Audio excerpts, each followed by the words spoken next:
Coming up on this episode of Nintendo Cartridge Society. Thank God we don't have to debate Baby Park again. It's dangerous to go alone, so the Nintendo Cartridge Society goes with you.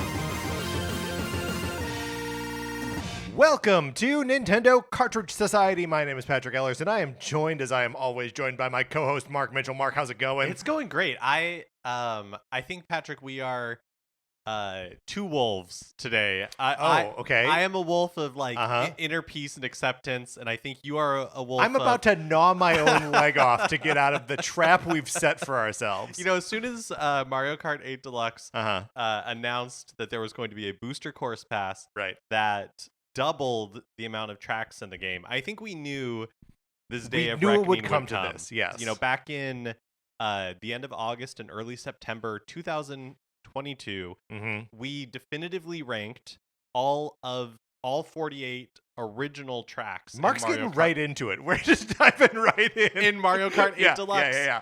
And now the time has come. Yeah, for us to complete what we began. Yes.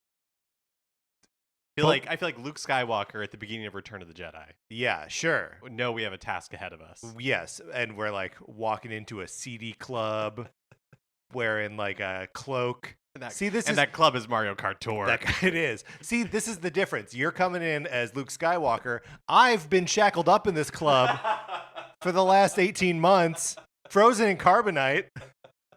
I thought you were gonna be Princess Leia. No. But you're right. I'm jumping ahead. You're jumping ahead. We got to point people to the Patreon, patreon.com/Nintendo Cartridge Society, where if you are supporting us at the 8 or 16-bit levels, you get access to our once-a-month episodes of miniseries that we are putting out. We are currently nearing the end of the first season of NCS Arcade. That's right. Patrick and I have been playing games available on Nintendo Switch Online and Nintendo Switch Online Plus expansion pack that we've never beaten before. And we just released an episode on Metroid, the original game for the Nintendo Entertainment System. And we are still soliciting your feedback, your emails about your experience playing the game, your questions for us. We will be recording sort of a response to those in probably like a week and a half. So you've got a little bit of time to get those emails into us, and feel free to respond to anything that we've said about Metroid in the Metroid episode, and that will be super fun. And we're ready to announce for the month of June, we're going to be playing Earthbound. From the Super Nintendo. Do you feel as though this is us, like, finally... It feels like a long time coming, right? Yeah, I mean, I feel like I think both of us have played some Earthbound before. Oh yeah. Just like Metroid, in some ways, just like Minish Cap, which was the first episode that we did of NCS Arcade. It feels like it'll just be good to have beaten it. You know what I mean? Yes, I absolutely do. So, these are our two calls to action here. 1, email us about Metroid. 2, start playing Earthbound so that we can talk about it at the end of June. Speaking of talking to us, you should be in our Discord. Email us Nintendo Cartridge Society at gmail.com, and we will send you an invitation to the Discord. You can chat about stuff. There's probably a direct happening very soon, so get in there and we can all chat about it in there. It may have already happened at this point, honestly. Who knows? We're recording ahead. We can't predict the future. That's right. Unless we're doing a prediction episode, which this is not. Right. And we did do a prediction episode last week. Again, an episode we haven't recorded yet. So I'm assuming that everything just goes to plan there.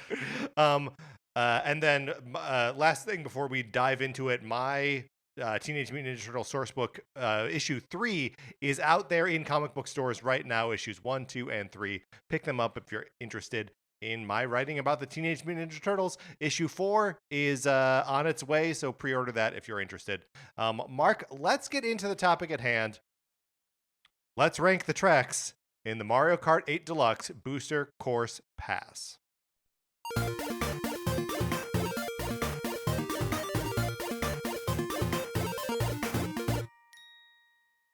Now, we have both been playing these, like, as they come out, right? Like, it's been, this is a long time, just like the Earthbound thing. This, too, is a long time coming. Yeah, definitely. I mean, they were released over the course of 2 years. 2 years, and every 3 or 4 months, we would get 8 new tracks. Mm-hmm. And I would say, like, depending on when the different waves hit, I've played them less, some more than others, some less than others. I feel like I'm way more familiar with the original 48 than I am with these.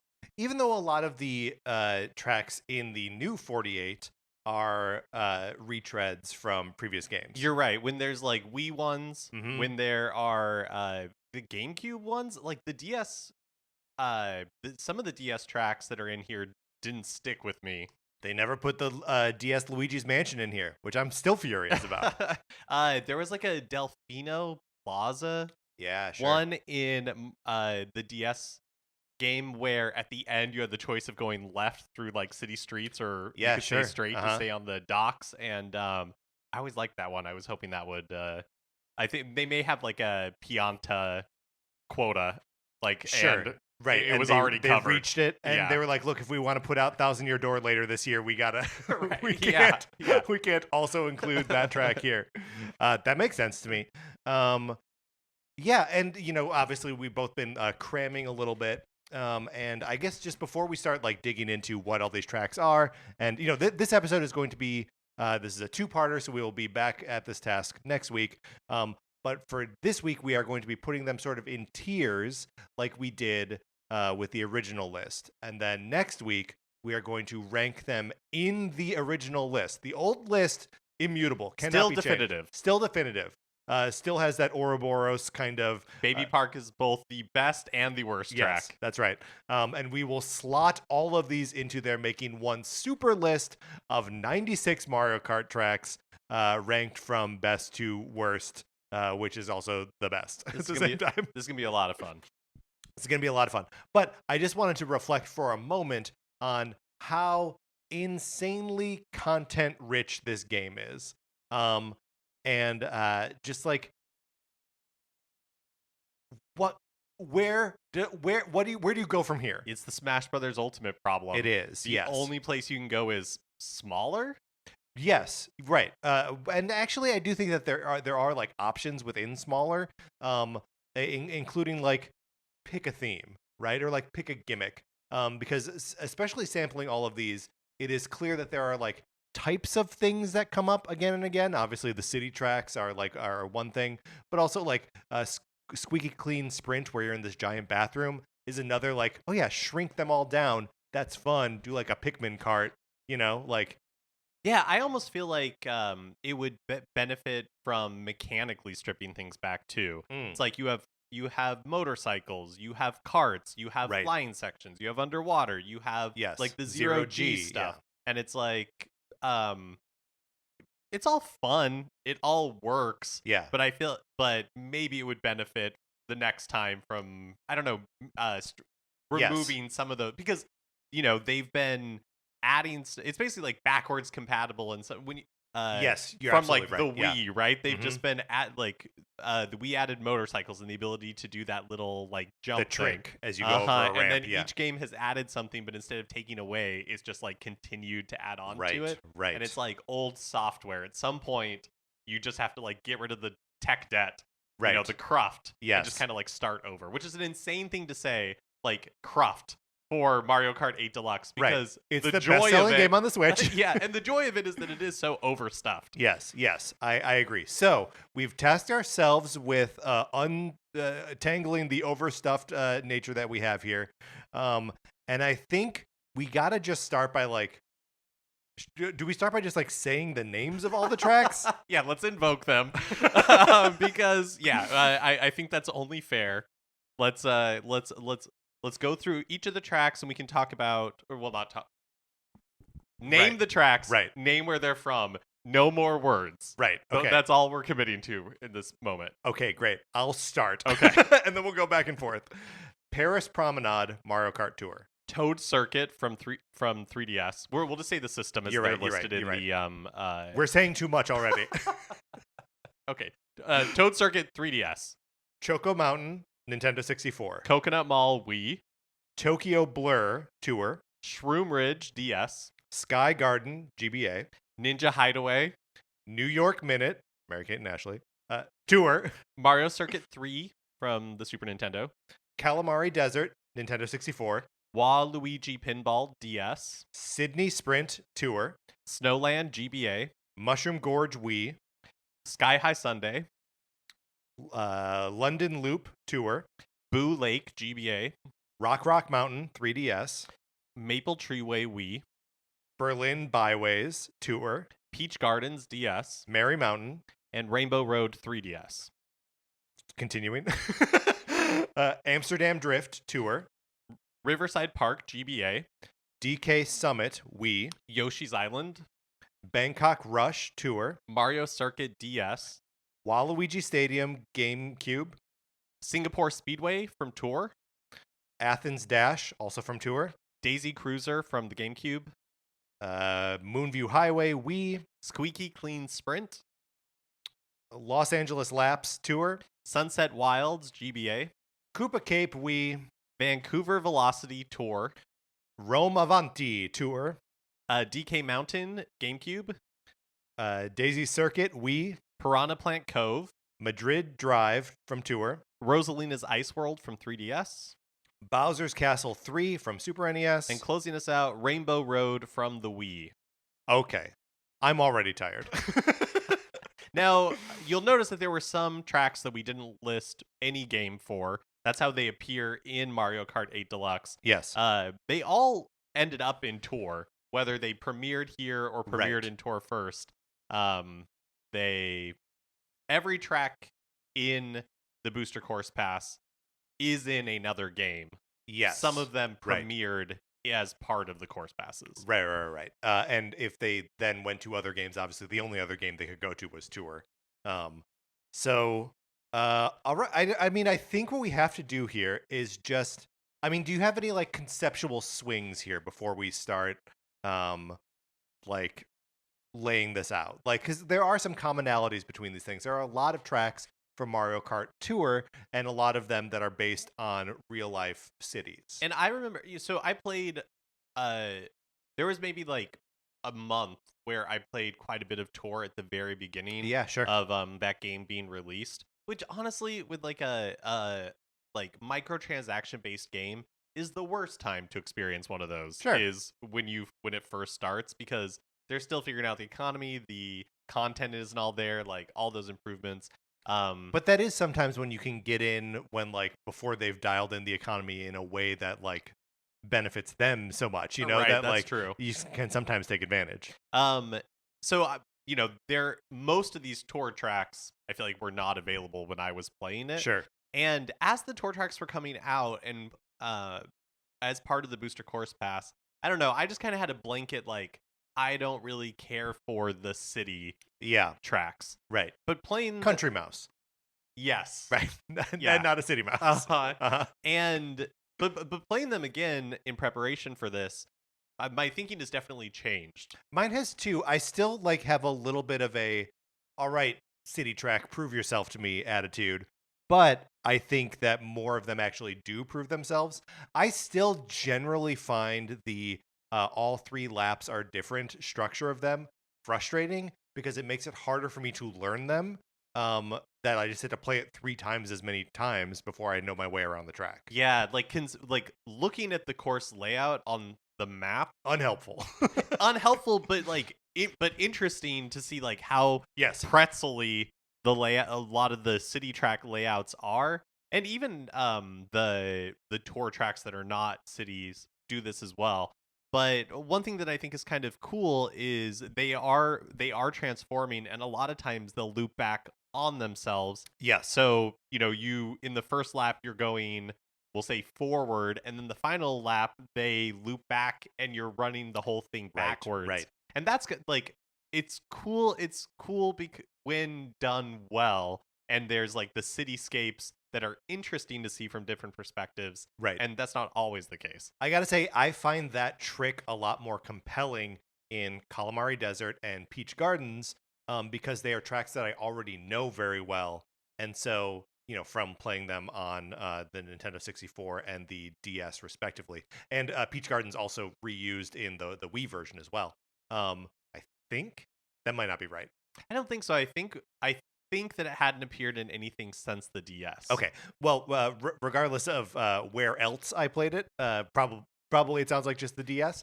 I knew both those tracks very well, and so when Calamari Desert is like, psych, the third lap you are like going through the train tunnel and like it's all very cool. That felt like additive to me instead of like sort of an inconvenience, like I feel about the when the city tracks do it. Yeah. Also, I regret to inform you that I was incorrect, and it was in fact a part of the Wii. The other thing that was different when I was like kind of like you said cramming for these episodes is that I played everything in time trials. Yes. And so there was way less chaos, and I was able to like go slow and like drive up to a sign in the mall and see what it said, Sure. And so that gave me a kind of a different perspective on the tour city tracks as well, because I think compared to my previous playthroughs where I was always playing in like Grand Prix when those are so chaotic, right? I was able to, I think, like appreciate sometimes like the landscape a little bit more, taking the details such as they are. So I think that helped me appreciate some of these more than others.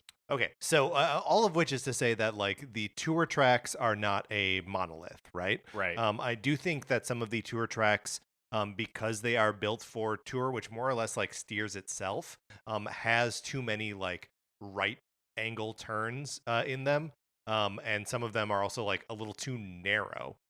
For my money.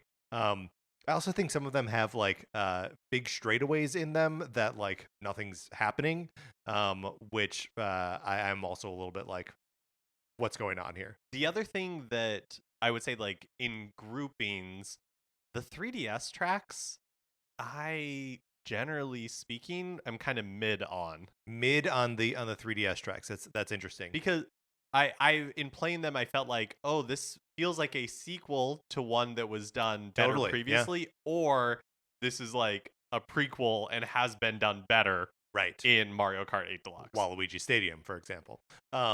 It's I think that's probably right. I will say that while I have a huge soft spot for Mario Kart Wii, the game, I don't always love seeing those tracks in like I don't think they always translate perfectly to the Switch version.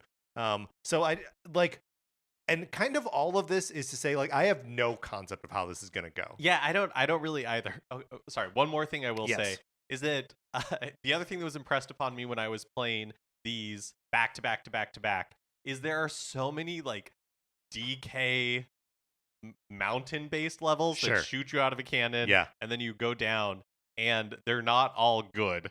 They are not all good. That is true. It's also remarkable that even in like the final course pass, we are still getting more Bowser's Castle and Rainbow Roads. Isn't that amazing? Because there's 4 of them in the base game. Yeah. Anyway, let's do our best here. We've come to the conclusion that we have no like categorical tiers here. I think we maybe just start at the beginning, right, and begin to work our way through. Maybe we'll find a different path through. That's right. Once we start doing it, but I feel like we just got to start with Paris Promenade. Okay, Paris Promenade from Mario Kart Tour, the very first track released as part of the Booster Course Pass. Mark, how do you feel about this one? I want to say it's like I feel okay about this one. I feel okay. I think the music is great. Like I love how it immediately evokes those sort of like Parisian concertina kind of vibe. There is something about this one does like the looping back on itself in a way that almost feels like an imposition to me. So I would probably put this in like a C tier. That's what I was gonna say. I don't dislike this. I was between B and C, so I'm Right. happy to start this in C tier. I'll start the bidding at C tier. Yeah. I do think it's neat to and this is something that in the successful tour tracks, and part of what I think when I spark to a tour track versus is kind of my familiarity with the city, or like even if I haven't traveled there, but just I recognize these landmarks. And the Paris promenade, there are lots of recognizable landmarks, and kind of seeing them done up Mario Kart style is fun. I do wish it had a little bit more of like and you'll see this in like Rome and Amsterdam, like just toads and Shy Guys like eating at a cafe. I think that stuff is so funny. There is not enough variation in, like, I want to see Shy Guys in striped, like horizontal striped shirts with berets, right? And sitting at the tables, and then a toad biking somewhere with a baguette. Yes, that's right, sticking out of a grocery bag. And he has like a little a mustache. Like that's the kind. And I want to see a Koopa with a thin mustache smoking a cigarette. That's the kind of casual racism I need in my. Yeah, I only want this for the European ones. Just laying that down right now. But yeah, C tier. I'll start C tier. Okay, Marcus starting the C tier over by him. Yeah. Great. Okay, 3DS Toad Circuit. This is such a simple one, and I kind of can't fault it for its simplicity. It has like a racetrack aesthetic, and then just like a Macy's Thanksgiving Day parade float of a toad. Yeah, there's like the big like balloons. Yeah, that there's like 2 or 3 of them. Right. Another missed opportunity to have little toads like trying to hold those things down. Would be really funny. Holding the ropes. One of them getting lifted into the air. And like, yeah, but yeah, I agree with you. I think some of the 3DS tracks are simple to a fault. Yes, but this one, it does the simplicity well. Like I would put this in B tier. I also put it. I'll start B tier over by me. Okay. Here. All right. Next, moving on to Choco Mountain, Nintendo 64. This is one where, like, I haven't played the Choco Mountain on Nintendo 64 for a long time, but other than, so I'm sure they probably made some other changes, but other than adding like the big jump that you have like the paraglide section, yeah, this feels not that transformed and not that good. I remember liking this on N64. But it's kind of a boring track. I will complain, I think, a couple times throughout this about tracks being too narrow. And I think Choco Mountain is too narrow. It's almost as though they just took the Nintendo 64 version and like didn't resize it for the fact that there are 12 racers instead of 8. And so the whole thing just feels a little, I don't know, it just feels like I'm running into walls. And there are occasional like this part where like you go into the cave and like there's some kind of like hairpin turns there that don't really give you enough space to do like the drifting around those corners. What I want in a track is like an opportunity to do a bunch of cool drifting, and I feel like this doesn't really give it to me. Yeah, I agree with that. I also think it's kind of ugly because there's nothing really to look at. It's not visually that interesting. Well, so let's talk about the fog for a second, because the fog was a feature of the original Choco Mountain. And it's a little bit thicker in the Nintendo 64, kind of just by graphical necessity. You can't possibly render so much. And I just wish that they had done something with the fog in this. Maybe it gets foggier every track, like every lap. Oh, that'd be cool if by the end it's like almost like the fog has rolled in. Yeah, exactly. Yeah. Like could be some really, or like the first lap is kind of foggy, second is super foggy, and then it clears for the third. Like, I don't know. I feel like there are options, and they just didn't. It feels very untransformed, I guess, is kind of what you said. Yeah. Yeah, and I remember when this was released as part of the first wave of the Booster Course Pass, there was a little bit of like, oh, is this all it's gonna be? Right. And yes. And I feel like again, when I remember playing Choco Mountain on the Nintendo 64 and liking it, and I think it's a well-liked track, and it's one of those things where it's better in your memory, and if I went back to the Nintendo 64 one, it also would not be that good, and they just did a faithful translation of a not very good track. Right. Or, I mean, and like very good in the Nintendo 64 era, right? Where, I mean, we're talking it's so true. 25 years ago. I know. I have such fond memories of playing Block Fort in battle mode, and now it would probably be so boring and unplayable. Right. Yes. Yeah. So, I mean, do we think this goes in a tier below Paris, or I'd be fine putting it in C tier. I would be fine putting it in D tier as well. Let's put it in D tier. Okay. Let's break the seal on D tier. Okay. Next up, Coconut Mall from the Wii. This was one of my favorite tracks on Mario Kart Wii. I think they do a pretty good job of porting it over here. I love doing tricks off the fountain. I like at the end that you get like that little like split. You can either go like up the stairs or like kind of snake in by the food court. I like that there's a like corner cutting shortcut right at the beginning of the track where you can like cut through the shops. All of that feels very cool to me. I do think they kind of botched the end of the track a little bit with the cars driving. Now there are Shy Guys driving them. It used to be Mii's driving them. But that feels like a sort of minor complaint for me. How do you feel about Coconut Mall? I like it a lot. Do you feel like the ending is botched because like what is it the switch from Mii's to Shy Guys or else? And the cars used to behave differently, right? Like they used to just like shift back and forth. So that would be like kind of a predictable thing. Now sometimes they're doing donuts. Sometimes they're stationary. So I mean, I don't know. Maybe that's not a botch. It's just like a thing that's different in my brain. It's like, I like Coconut Mall because it has one of the things I like about it is that it has a Super Mario Sunshine aesthetic. Yeah. Like and like the airport. Like the airport. Like so I think is that also a Coconut Airport? It might be. So I think that is really fun. I like the different shop names. Not all of them are unique to this level. I don't remember seeing Fireflower Curry House anywhere but the mall. It's pretty good. But some of the other ones are, just billboards that you see elsewhere in Mario Kart 8 Deluxe. Like Shy Guy Records and things like that.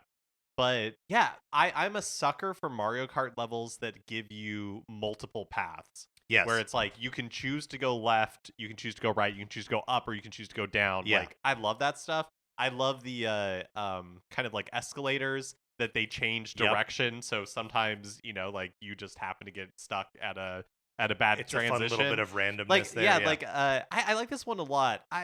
It's not S tier for me for sure. No, but I think A. I think comfortably A. Yeah. Here, I'm going to take it, and A is going to be down here on this chair. Okay, perfect. Which we'll obviously have to change as we go on. Mark, that's the first. So it's Sunshine Airport. So Sunshine Airport. Okay. So not Coconut Airport, but like obviously they're in the same Delphino, city. They're in the same place. Yeah, that's right. You are flying to. You're flying into Sunshine Airport, and you're visiting your parents. And you're like, what are we going to do today? I don't know. Let's go to Coconut Mall. Let's go to Coconut Mall. Right. Do some tricks off the fountain. That's right. No movie theater at the Coconut Mall. It feels like a shame. Next up, Tokyo Blur from Tour. I guess what I liked I think this is B tier for me. Okay. I like it more than Paris. I don't like it as much as Coconut Mall.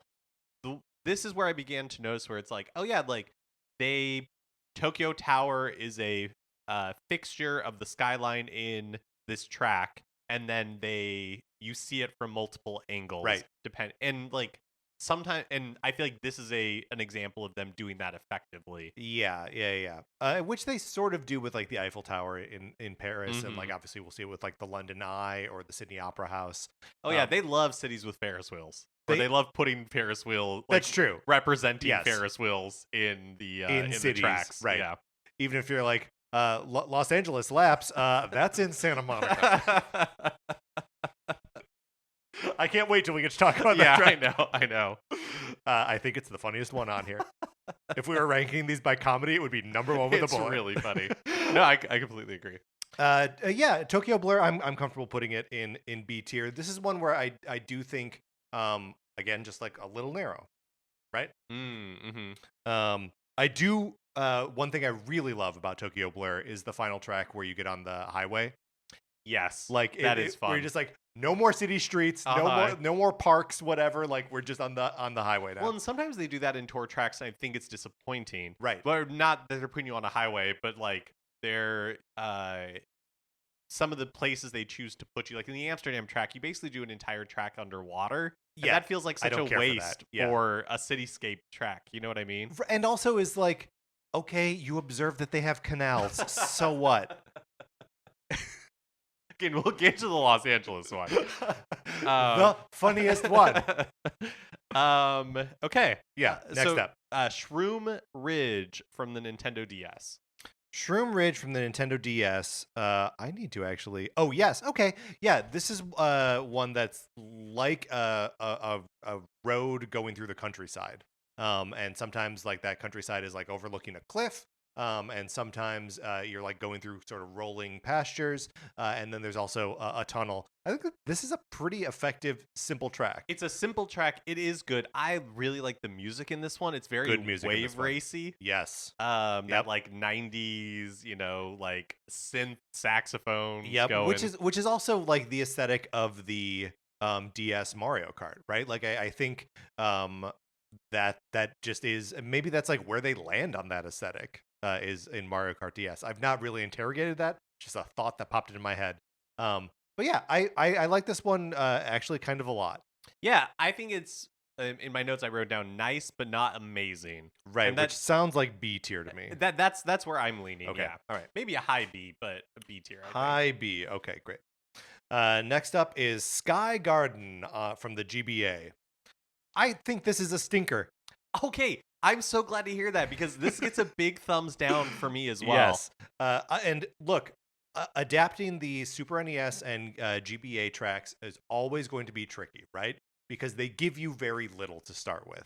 It's a two-dimensional image that's been tilted, and then through the magic of Mode 7 graphics, tricking you into believing it's a three-dimensional space. And sometimes they like do something with that and they like fold up the track, or there are like things happening, and Sky Garden just doesn't. No, Sky Garden, they put beanstalk. There's like beanstalks, but the track layout itself is really boring, kind of short. Yep. I think this is done. This idea is done so much better by Cloud Top Cruise. Cloud Top Cruise is like an all-timer. I don't remember where we put it either, but it must have been high. Yes, it must have been high. And this one, I don't think Sky Garden is F tier, but I think it's D. I think it's easily D tier. I think it's D. Yeah. Which look, we don't love getting negative, but like we had to. Cloud Top Cruise was number 20 on the list before. Oh, so like a solid middle. Like high middle. Middle. Yeah. All right. Where are we now? We are now on Ninja Hideaway. Mark, how do you feel about Ninja Hideaway? I like this track a lot. Well, the reason I hesitated was because I was debating in my mind whether I would put it in, honestly, S tier, A tier, or B tier. Like I could hear the argument for all of them. Right. I think the thing that I like about it is the setting is really unique. Yes. There are some tracks like we talked about, like Shroom Ridge, where that is a type of Mario Kart track. Right. You are in a real world basically location. And you're gonna go through a canyon. You're gonna see, right. But like that. But there's grassy fields. Like yes, that feels like a Mario Kart staple. And then you sometimes get these one-offs like Ninja Hideaway, and I think that really makes an impression on you. Again, it has the thing that I love, which is a lot of branching paths, opportunities to take different areas. A ton of branching paths, which I feel like is like consistent with the theming of a Ninja Hideaway. The thing that I don't like about this, and that I feel like all the tour tracks do this to some degree or another, is that there are sections, like you've been talking about, like too narrow. I feel like there are sections in all the tour tracks where they have this like wide open space and then like an immediate left-hand turn. Yes. That everybody has to like funnel through. And I find myself, when I'm playing these tracks at like full speed, like constantly running into that wall. Yeah, there's that wall right before the huge jump. right? So like after you're going through the area where there's like the rising and lowering ceiling, where like it's just off a branching path. You could have gone up there, you could drive under it, but like yeah, I run into that wall 9 times out of 10. And that's the part that frustrates me all the time with the tour tracks, is that I constantly, and maybe it's because I haven't played them enough. I'm sure that's some of it, but like, but because of the mutability of the tracks, I never feel confident, and I don't feel like it's telegraphed that well ahead of time. And you can tell that it's not telegraphed that well ahead of time because these tracks are always like full of flashing pink arrows, telling you which direction you're going to have to turn. Which, like, at that point, you failed, right? So yeah, that can be a bummer. I remember loving Ninja Hideaway when it came out, being like, wow, this is like a fun reinvention of like what a Mario Kart track can be. Playing it last night, Sarah and I played all through these, all 48 in one nonstop. I don't know, Grand Prix that just never. Well, the final is the next day. How's we had to do it? Yeah. And Sarah did not like Ninja Hideaway. Does not like it. Thinks that the signposting is bad. Doesn't like the sort of split after the jump where you're either like going into that like sort of secret thing up top or it's sort of like going through the sewers. I like that too. And then like the rooftop thing after that she doesn't like, and I can see that as well. That like I don't know, it's just a little bit like, do I want to be thrown up here by these fans, or do I want to stay down on like the actual rooftops? It's like almost I don't know. Too busy. It's too busy. Yeah. And that is another thing that I think well, not all of them, but many of the non-city but like tour tracks do, is they throw so much at you. Sometimes I love that. We're gonna get to squeaky clean sprint at some point, and that's an easy S tier for me. But I don't. I don't know. With Ninja Hideaway, B or A, I can't go S on this one. No, definitely not. After we've talked about it, definitely not S.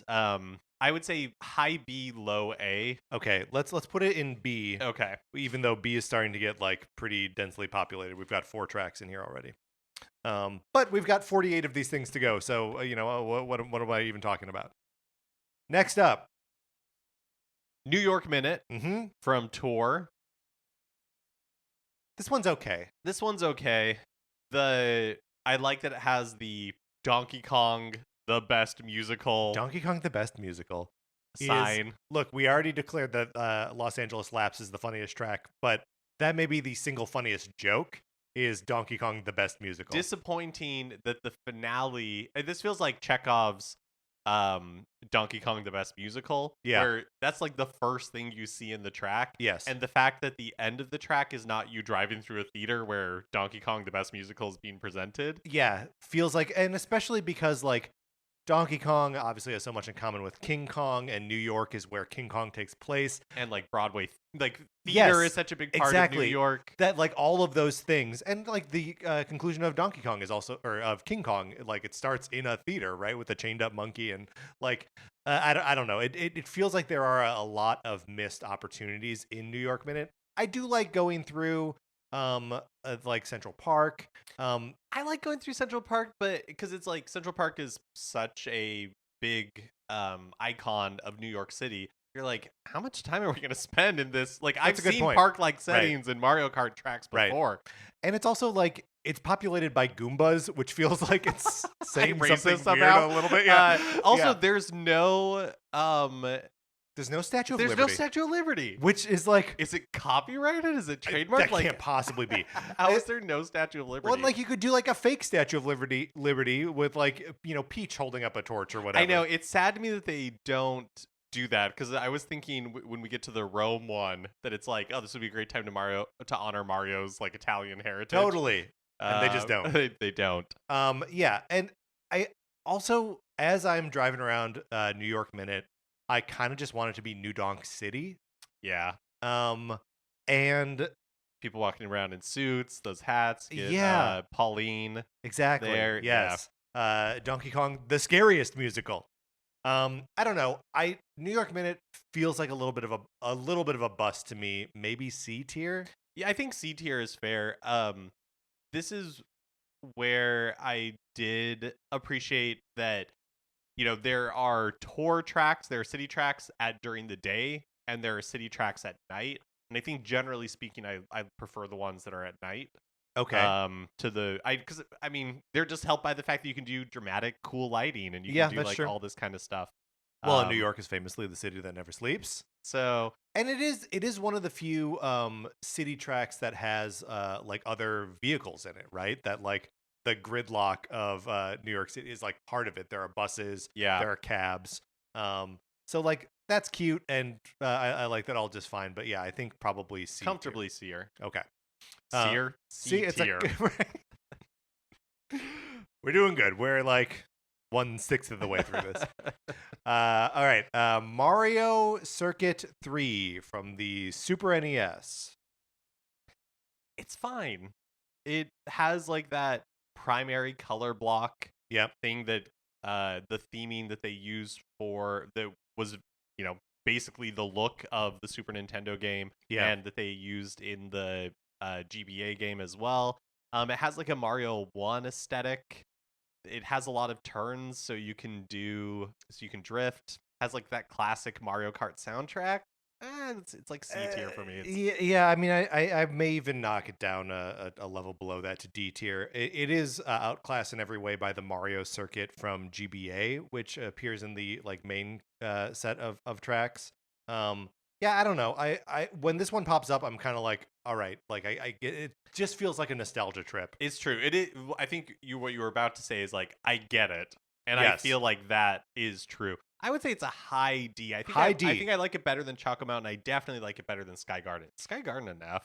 Let's just be real with ourselves. Yeah, let's open up the door. let's open up the gate for F. Maybe on the chair by you. Okay, cool. Yeah. Okay. All right. Moving on to Calamari Desert from the Nintendo 64.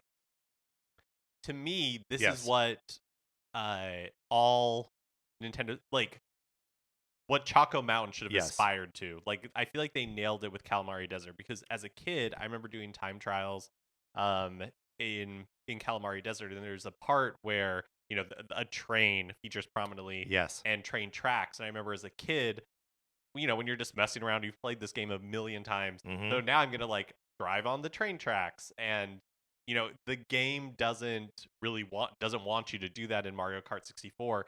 But they took that desire and made it part of the actual course in the remake, and that's the kind of like smart, fun, wish fulfillment stuff that I wish that they would have done in some of these other tracks. It's especially fun because like it does that as a third lap surprise, right? That the first two laps are largely the same. There's like a little bit of difference.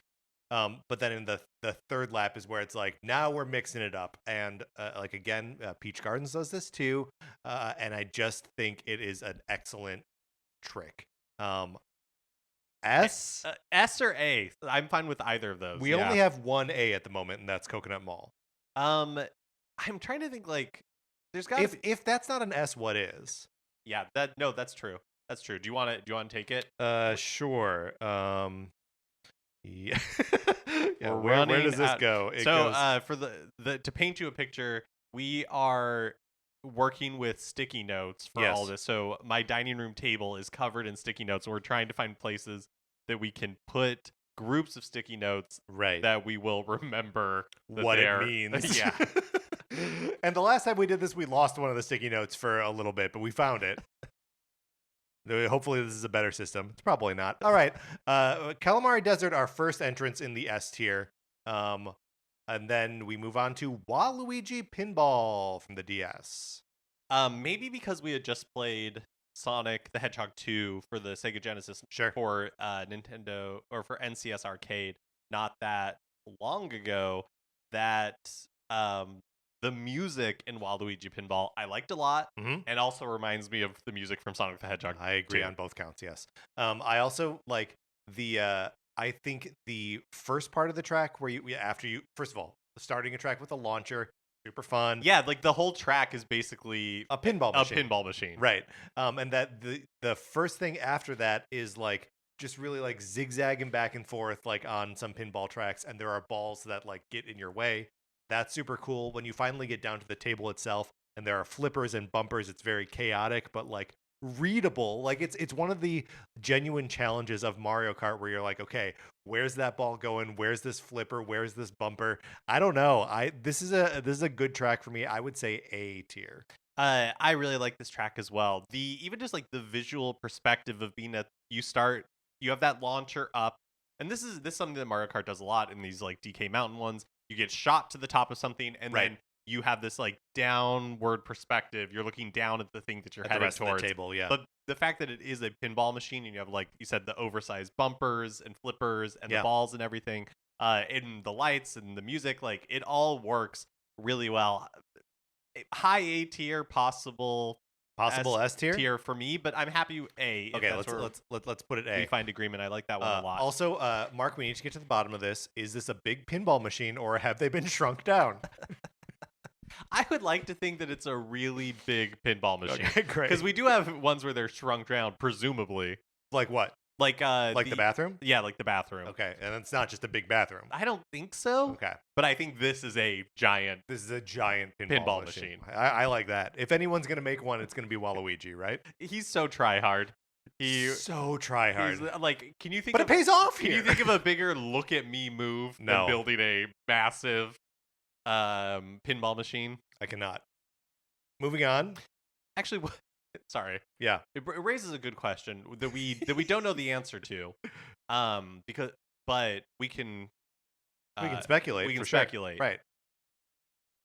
When tracks are titled like Waluigi Pinball, yeah, is Waluigi the proprietor? Is he the owner? Is it made by somebody else and just themed after Waluigi? What is Waluigi's relationship? Right, I would assume that he like bought the naming rights, right? That like just like the crypto.com arena right now, like so somebody else bought built the giant pinball machine, right? And he was like, "Let me pay you some coins to get my name." Yeah, that's right. Get my name on it. I think that's got to be it. That like before that, it was like the the Snap-on pinball. And he bought the naming rights. That makes sense because Waluigi is not a man of like action or industry. Like yes, like if Wario built a giant pinball machine, I would believe that. I believe that a Wario Stadium. I believe that Wario built that for himself. And eventually the Mario Kart Commission was like, can we use this for races? And he was like, hey, all right. If you pay me, yes. If you pay me, yeah. And then Mount Wario, he probably like colonized it. Yeah, for sure. And probably while looking for treasure. Probably. Right? Okay. Sydney Sprint.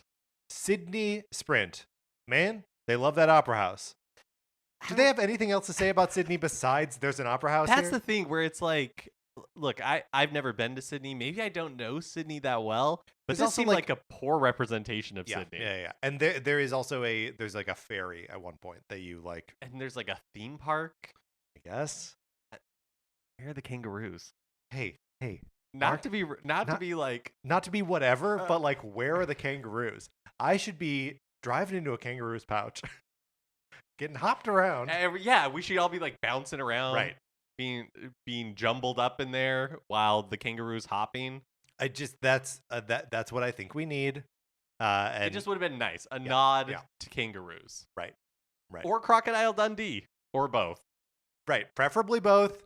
And look, I know the Outback isn't in Sydney, but like, let me drive through the Outback. Or an Outback Steakhouse. That I'm less concerned about. Let me stop for a bloomin' onion. Let me nosh on it a little bit, you know? It's too much of that like fried like it's good, but like you're gonna no you're intestinal distress immediately. You're right. You don't like nobody needs a bloomin' onion. That's right. But sometimes you need a bloomin' onion. Sometimes you're playing Mario Kart 8 Deluxe Booster Course Pass, and you're driving around. There's no kangaroos. You're feeling a little distressed. You need food therapy. You need to stop at an Outback Steakhouse. Right. Also, no giant beers. Yeah. Remember how those Fosters like totally, thing was, like, yeah, big cans? No C tier. you want to go lower? I think it's worse than New York Minute. I think it's worse than Paris Promenade. Okay. So putting it in the D tier. Next up is Snowland from the Game Boy Advance. This one feels decent to me. Not an incredible transformation of a GBA track, but also not nearly as like they steer away from that like primary color, red, blue, yellow, kind of garbage aesthetic. It is pretty. Like it has these big, beautiful kind of like blue and pink ice crystals in the background. It has toads in winter jackets, which I like, a themed toad. Pretty good. And we got penguins. You got the penguins from from Mario 64. But I agree with you. Catchy music in that like winter wonderlandy kind of way. But I agree with you 100%. Solid, but not amazing. Right. C tier for me. Yeah, I think C tier is probably accurate. And like it I feel like snow levels are done better even in the booster course pass. Yeah, totally. But definitely in the main game. So yeah, C tier is fine. Next up, we are moving over to Mushroom Gorge on the Wii. This is the quintessential Wii track. I agree. Mario Kart Wii track. When I think of playing Mario Kart Wii with friends when that game came out, I think of Mushroom Gorge. Yep. I think of this and the like DK Jungle, which appears in the main game here as well. It takes advantage of, that the mechanic that was introduced in Mario Kart Wii when there's a little bit of a jump. At the time, you could shake the Wiimote and it would make your, or the nunchuck maybe? Which one would you shake? The Wiimote. It depends on how you're playing it. Yeah. And it would I played the entirety of Mario Kart Wii using a single Joy-Con, sometimes in that steering wheel. That is so impressive. And I said Joy-Con, but I clearly meant Wii Remote. And you, with motion controls. Yeah. You were like, I was a nunchuck and Wiimote. Yeah. Primarily. But yeah, so in Mushroom Gorge, this really takes advantage of that mechanic because you're bouncing on mushrooms. You're bouncing on mushrooms all the time. You can do a little jump as well. That said, I like this one. This is where I am too. Sticks in my memory. So I think it would be a B tier for me, but I don't think it's an amazing track. I also don't think it's an amazing track. I think there's something, and I know this was the way the track was originally laid out, but like there are the different color mushrooms, right? Like the red ones you bounce on, the green ones are like normal platforms, and the blue ones launch you into a like paraglider thing. There was no paraglider in Mario Kart Wii, so that is like a new mechanic added here, which kind of just helps you like bypass part of the last like mushroom barrage, which I do every time because I think it is like the smart way to get through there, but it's also kind of like it takes away a little bit of that mechanic of like having to manage each one of those mushroom head jumps. Yeah, I feel like we were talking about at the beginning of the episode where Mario Kart 8 Deluxe just has every mechanic from Mario Kart ever. This is and sometimes when they're remaking these tracks, like they feel, especially with like the GBA levels, they're like, what are we going to do here? It's like, I don't know, throw in a 0G section. Right. And this is an area where I agree with you, and I wish they would have said, we're not going to use the hang glider. It's okay. We're just not going to do it in this track. It also, when you do the hang glider, then like landing in enough time to get like a solid drift around that final curve is not super intuitive. Yeah. So yeah, I'd say B tier. Still like a legendary track, right? Yeah, absolutely. Absolutely. And that leaves us with Sky High Sunday. Sky High Sunday. I will say this one is like a fever dream because a lot of everything else that we've talked about, like you can imagine the space where it takes place. This is just like, this is Vanellope von Schweet's nightmare, right? Where she's just imagining floating candy and you're driving on like wafers and all this like through an ice cream cone that's just like floating in the sky. I find the actual racing on this one fine. Not anything to write home about, and then like conceptually it's a nightmare. So I don't know, how do you feel about this one? My notes just say cute. I don't know, it's good. Like I think it's a solid track, but I agree with, and you articulated it way better than I ever could. There's just something about it that is just, it's nonsense, right? Yeah, it's like going into one of those extra areas in Sunshine where you don't have flood, right? Where you're just like, none of this space makes any sense, and I guess the character is just tripping during all of this. That's what the Sky High Sunday feels like. Yeah, the whole thing is, it's like cotton candy where it's sweet, but it's not satisfying. Like it doesn't. Right. And if you were to give this track to a raccoon, he would try to wash it and it would disappear. Yes. I want to say C tier. I want to say C as well. And I feel like that's I'm already anticipating some pushback from the audience on that. I will say the opening moment where you are jumping through that, or that you're jumping like to the hole that's in the middle of that floating ice cream cone. Yes. Like that is the most memorable part of this track to me. What's weird is immediately after that, there's like a big like cookie thing with a big H on it, which is like, is that a helicopter landing pad cookie? What is that? See, that I would be interested in. If there was a candy helicopter flying around trying to land there, and on the third lap it is there, and you got to avoid it because those spinning blades, they're made out of like Twizzlers, but like they'll hurt you. Yeah, okay, it's Sky High Sunday, but like a port, and you have ships and airplanes and helicopters. Yes, they're all made of like candy confections, and they're all trying to land at the same time. I just want to understand like the logistics of the world of Sky High Sunday. The why of Sky High Sunday. Yes, because right now all we have is the why of Sky High Sunday. Right? Yep. With a question mark. All right. Moving on to London Loop from Mario Kart Tour. We're breaking open a new circuit here. The Rock Cup. London, how do you feel about London Loop? I really like the music. Yeah. There are a couple of these tour city tracks that I think have really good music. London Loop that I feel like is fitting for the city, and I feel like London has like a really rock track that is a good one. Other than that, I think it's kind of boring. I also got to dock at some points for obviously there are lots of like businesses that you drive through in the London Loop that should be pubs, but they are labeled as cafe, and that is cowardly. And that's like the entire first lap. Yeah, is just driving through these like commercial areas. Yeah, they don't scream London to me. I don't know. I think it's kind of it's like New York. It's kind of the New York track. It's just a missed opportunity. Yeah, I mean, I do like driving over the Tower Bridge and the fact that it like opens and closes. I think that's fun. I do think this is one place where the Ferris wheel makes sense, right? Like seeing the London Eye, and you see it multiple times before. You never really get close to it, I guess. But yeah, I mean, this is I probably like it more than New York Minute, but not by a ton. Yeah. So are you thinking like I think probably an entire different tier? Okay. I think probably that's C tier. C tier. Yeah. Okay. I feel okay about that. Boo Lake from the GBA. I think they do a really good job of transforming a GBA track into something fun and interesting. Completely agree with you. I like that for whatever reason, maybe because I think it originated in the Nintendo 64 game. I don't know why Nintendo associates like docks with spooky, with ghosts. Sure. But they do. Like you see a mansion, maybe like the mansion from Luigi's Mansion in the distance, but for the most part you're on a wooded dock in water or over water. And then in the water, you go into it, and there's G sections. Yeah, has really good like ghost house music.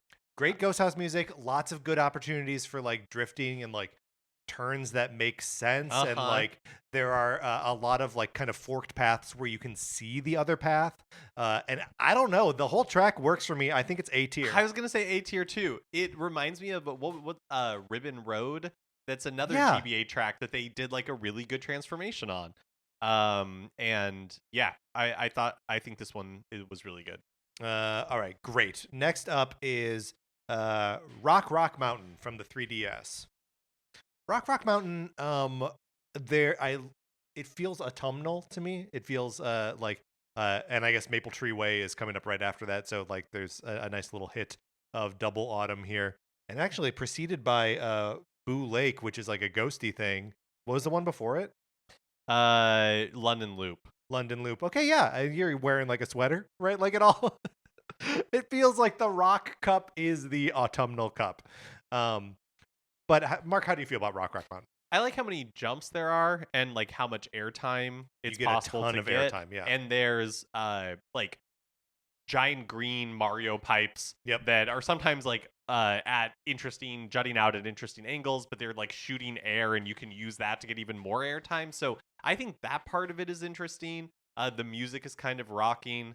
You can tell that this is a 3DS track because of how much it makes you hang glide, right? Yeah. That was a new mechanic in the game, and so it is all over it.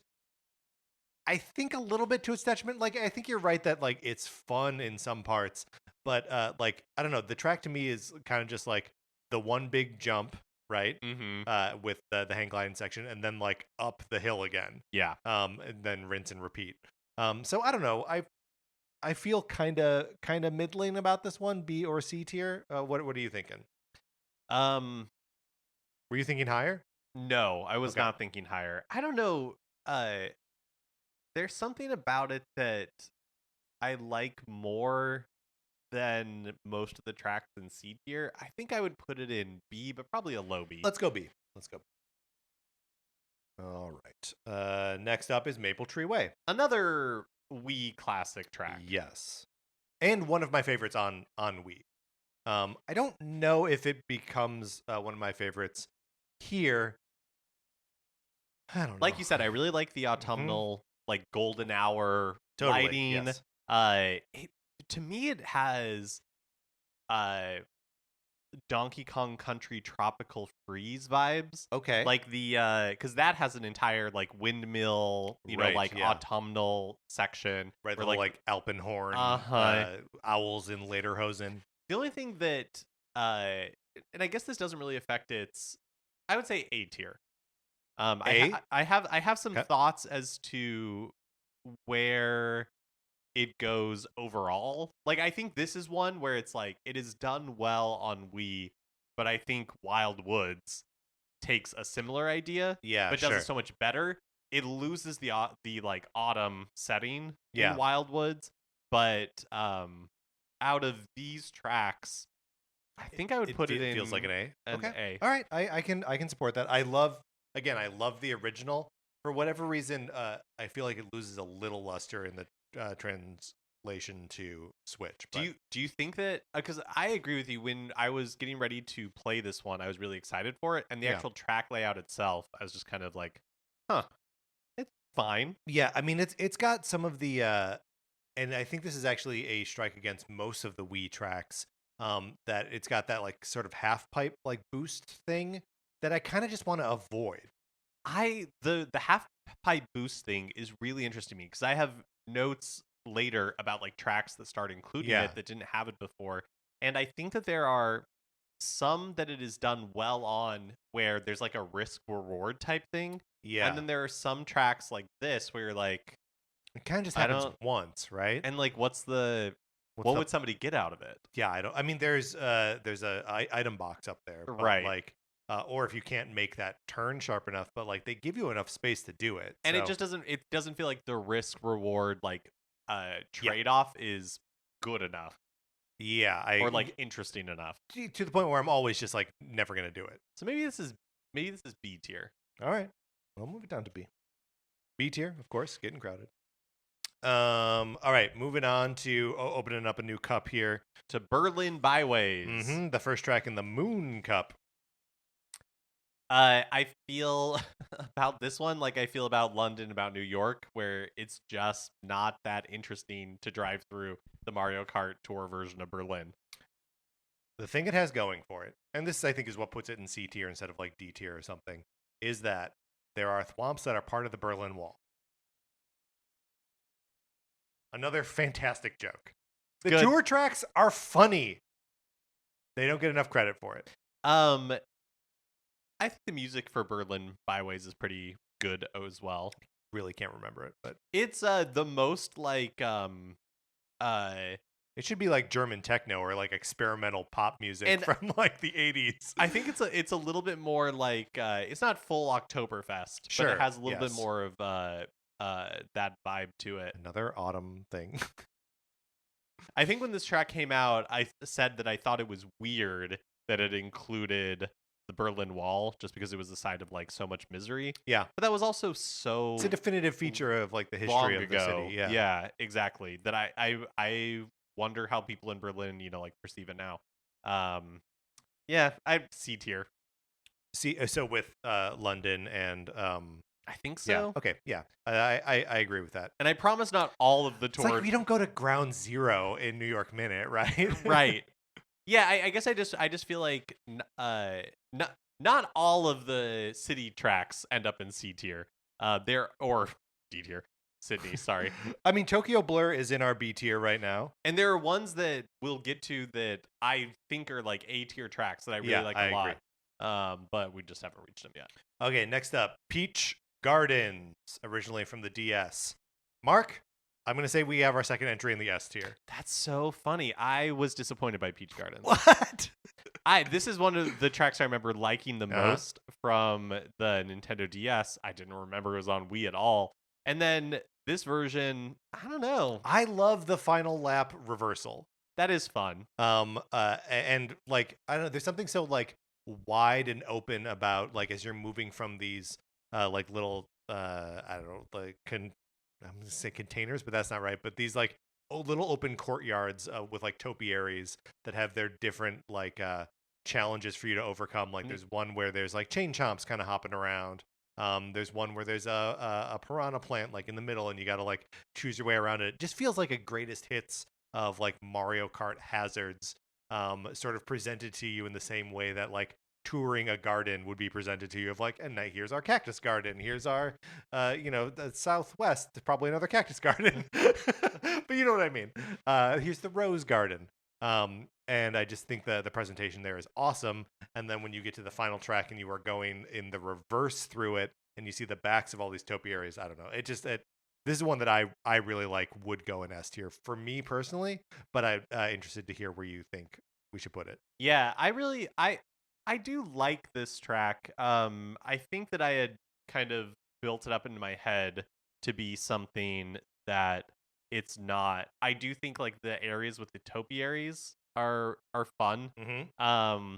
And I like the canon idea that Princess Peach has like summer gardens or something that she goes to. I like that too. It's not Peach's castle, but the track itself feels very boring to me.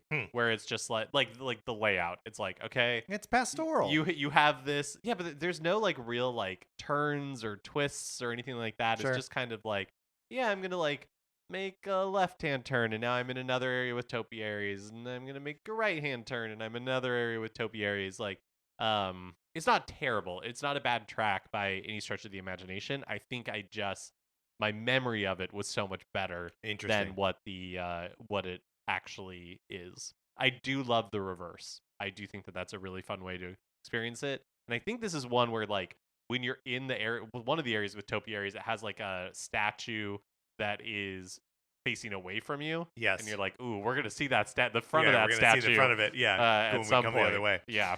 Yeah. I mean, I have already made the bold statement of it goes in S, but where are you thinking? Well, let's meet in the middle. I think I would put it in B. So let's maybe put it in A. The compromise is A. All right, great.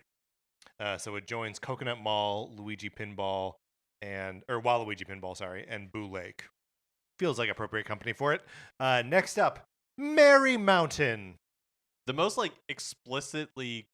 only explicitly Christmassy Mario Kart 8 Deluxe track. I'm trying to think of a time that Nintendo has been more explicitly Christmassy in a game. Yeah, I cannot think of one. There's this like out of control sleigh flying around. I don't know, like, but it's also kind of a train too. Like, and as it's flying, there's like spectral train tracks that appear under it. Oh. So maybe it's the Polar Express. I guess that makes sense because there's Tom like a Hanks train is up there. There's a train station in the town. Yeah. Okay. Trains are very Christmassy, right? Yeah, definitely. I don't know how I feel about the track just like in general though. I don't think it's that good. Yeah. It's pretty simple. You like get shot up a mountain and then the part I like. Do you get shot up there? I guess you go up the mountain. You kind of drive your way up. Yeah, you drive your way. There is one like jump towards the top, but it's not like a launcher. And then you get to the top, you make like a U-turn, and then looking down on the little Christmas village is cute. It is quaint. Being in there and seeing the toads or whatever, waiting for the train at the train station. You can drive on the tracks for a little bit. Right. It's not terrible, but it's kind of C tier in my mind. Sure, I think C tier is an appropriate place for it. It is also like, look, I feel like I can play an autumnal track any time of year. Playing Merry Mountain in March makes me feel insane. Not a very merry time. It's hot out. And the music is not particularly good or Christmassy either. Yeah, I agree. C tier is fine. Yeah. Bumper crop in C tier. Yeah, just there's a lot of them there. We may need to split up the C tier. Well, it's hard to put something in D or F tier, Yeah, and also, it doesn't really matter how many are in each category. Because no matter what, we've got 48 of these things. Yeah. What's in the F tier? Can you just remind me? I would love to. It's Sky Garden. Sky Garden. Where it belongs. Okay, great. Next up is the Rainbow Road from the 3DS game. Yes. So this is a cool one. I like the Rainbow Road on 3DS. I feel like there's a lot of good drifting that you can do. I like being on like the rings of this planet. I like going down on the moon. Yes, I really like how like explicitly in space this one is, and you're like right up next to these planets. Mm-hmm. Like you said, you're riding on the rings of one of them at one point. So yeah, that part, because sometimes I feel like Rainbow Roads just exist in the void of a like sparkly. It's not even space really. It's just like a sparkly realm. But this one, yeah, I like this one quite a bit. I also think that once you get off of the moon part of it, this is a one-way track, by the way. So it's not there are no laps here. And so one-way track, very cool. Something that I like. It doesn't happen that often in this series, but here's an example of one. And so when you get off the moon, you go through this like rotating cylinder where like this is where things do start to get a little bit like you're in like a sector Z of Star Fox, right? And you're like going off all these jumps and like sort of flying through the air, and the end of it just feels like a celebration. I don't know. I think this is like a borderline perfect Mario Kart track and a borderline perfect Rainbow Road. Real quick for a second. I mean, I know we have a definitive ranking, and at the end of this, we will truly have a definitive ranking. Yeah. But in general, how do you feel about Rainbow Road? I like tracks? Rainbow Road. Look forward to them as a concept. Yeah, I know that people get stressed out about like falling off of them or whatever. But I don't know. I think they're good. I'm glad that there's a new one in every single game. I feel like they continually get better. I don't know if I agree with that. Because the Mario Kart 8 Rainbow Road, like the native Rainbow Road, is not one of my favorites. It's the one that has like a space station and like has that like reversing like conveyor belt kind of thing on it. And I think I like the classic ones more. Yeah, and our it'll be interesting to see what our previous definitive rankings, how that shakes out. So this is S tier for you. Is that where you're leaning? Probably, yeah. I don't like it quite that much. You like it maybe A tier level? I think we will meet in the middle again. You would have gone B. I would have gone B. This is not one of my favorite Rainbow Roads. I think aesthetically it's cool, but like actually driving it, I don't particularly find to be that fun. Oh, that's fascinating. I think that driving it, especially like in the early part of it, that there's so much like long drifting that you do, and like points where you have to choose whether you're gonna like do the trick off the ramp or keep your drift going. I don't know. It really works for me. All right, so now we are on. We're halfway through. We're halfway through. We're on to Amsterdam Drift. We are on to Amsterdam Drift, which we have already sort of docked for, mostly taking place in a canal. The entire second lap is like underwater, and it's like, really? You're in Amsterdam, and that is what you're choosing to spend an entire second lap in? They do this a lot in the city tracks, where they're just like, now we're in a park. Right. Here's the thing, though. When you pop out of that canal and you're in the tulip field, that's pretty good. Pretty good. Yeah. Right? Like, there is a like tension and release there that is like architectural in its execution.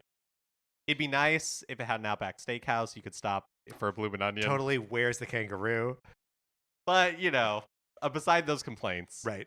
I think this is B tier for me. I think probably B tier. So, like a step above some of the other city tracks. Yeah. Up here with the Tokyo Blur. Next up is Riverside Park from the Game Boy Advance. This is a stealth Donkey Kong level. I'll agree. And more jungle than Riverside Park, maybe National Park, not like City Park. I see what you're saying. But when I hear Riverside Park, I don't think jungle. No, neither do I. This does have those hilarious piranha plants with like little legs, and they're like walking around. Those. Yes. They're very funny. And another good like sort of transformation of a GBA track. I don't love this one. I would say probably B or C tier. Yeah, I think maybe B tier. Well, it's so weird because I was saying Princess Peach, like Peach Gardens, yeah, and even the 3DS Rainbow Road in B tier. But then, do I really think that Riverside Park is as good as either of those? Like, no, not really. But but those ended up in A tier, right. So I do think B tier is probably the appropriate ranking for Riverside Park. I see. That's fine for now. Okay, great. Next up is DK Summit, originally from the Wii. This is full of those like half pipe boost pad and things. It actually makes sense here. Yes, aesthetically. I don't know from from a racing perspective, if you get up to the top and you kind of like ride the rail up at the top there, you can get a lot of like speed going. Well, and you can also use them to avoid the like sort of like powder snow where it's like too thick for you to drive through quick. I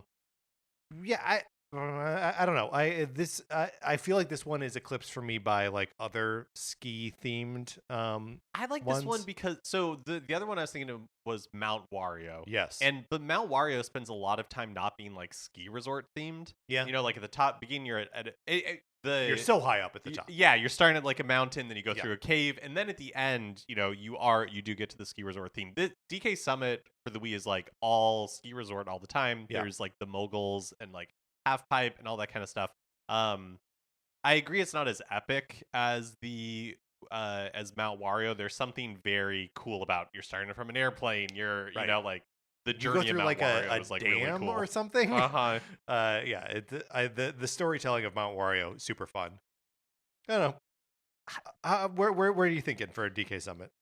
It's a tier that I don't feel that strongly about. So therefore, it goes in the B tier because I think I like it less than that. B tier, getting crowded. Bumper crop there as well. B for bumper. Next up, Yoshi's Island, a track that I believe premiered in. I think so in 8 Deluxe. Man, I gotta say, seeing all these like Yoshi enemies in this and that don't reappear in other tracks, awesome. I am such a sucker because when you're playing these back to back, you really begin to realize how many assets are reused over and over and over again. Yeah. So especially in something like the Booster Course pack with Pass, which like they must have had fewer resources to develop these tracks than they did the original 48, right? Just like definitionally. But like, yeah, this one is a lot of bespoke assets. Yeah, so yeah, like you said, seeing those Shy Guy on stilts, the round bird thing with polka dot pants that's running around. Yep, and like the flyy bird. And yeah, that big chomper guy in the background. That's in the background. And I like that the direction signs, like there's red arrows that are in that Yoshi's Island, like crayon art style. I do wish that the entire track would have leaned into that more instead of kind of being a hodgepodge of. It's not really a hodgepodge. It's like 99% standard Mario Kart 8 Deluxe art style with a couple of flourishes I see what you're saying. Of that like crayon aesthetic. It also feels like it is taking on a lot because it hits a lot of different like Yoshi's Island aesthetics before getting through. Like there's a cave, there's like a water part, there's just sort of like normal green rolling hills, there's up in the sky, there's even like a little bit of lava at some point. And like it's a lot, but like it all sort of hangs together under the the heading Yoshi's Island. Yeah, with so many tracks, like novelty does work on me. Absolutely. And so I like this one. I like this one. I like this one a lot. There's also as you're going off the last jump, like towards the finish line, there is a little like cloud with a question mark that if you fly through it, you get like a separate platform to land on and then like drive around, collect some coins. Which is a fun like implementation of the Yoshi's Island game mechanics in this track. So I think that's very cool. And then also right before you cross the finish line, there's a scoreboard from like the end of every level in Yoshi's Island. I don't know. This one is like conceptually and aesthetically and in terms of gameplay a winner for me. So I go A or S. Yeah, I think it's maybe an S I don't feel super strongly about. But like it's sort of an S nonetheless for me. Mm-hmm. Yeah, I think I would give it an A tier only because I wish it did more with the Yoshi's Island aesthetic. Yeah. But I agree with all of your points. So where are we going? I think A. A it is. Maybe a high A, but high A. All right. Next up, Bangkok Rush. I really like this track. It's a good one. It has really varied environments that are all fun and colorful. I feel like it builds to like a really fun moment where you kind of like shoot out at the top of a building and you land on all these colorful like umbrellas that are covering a market. And right. Yeah, I don't know. I think this one is really good. I guess I feel a little less strongly about it. I think of the two city tracks in this cup, I prefer Singapore Speedway. But yeah, I don't know. They're both good. Where would you put it? I think I'd make it a high B. Okay, let's put it in B tier. I like that. I was going to argue for not putting it in A. So there we go. Next up, Mario Circuit from the DS.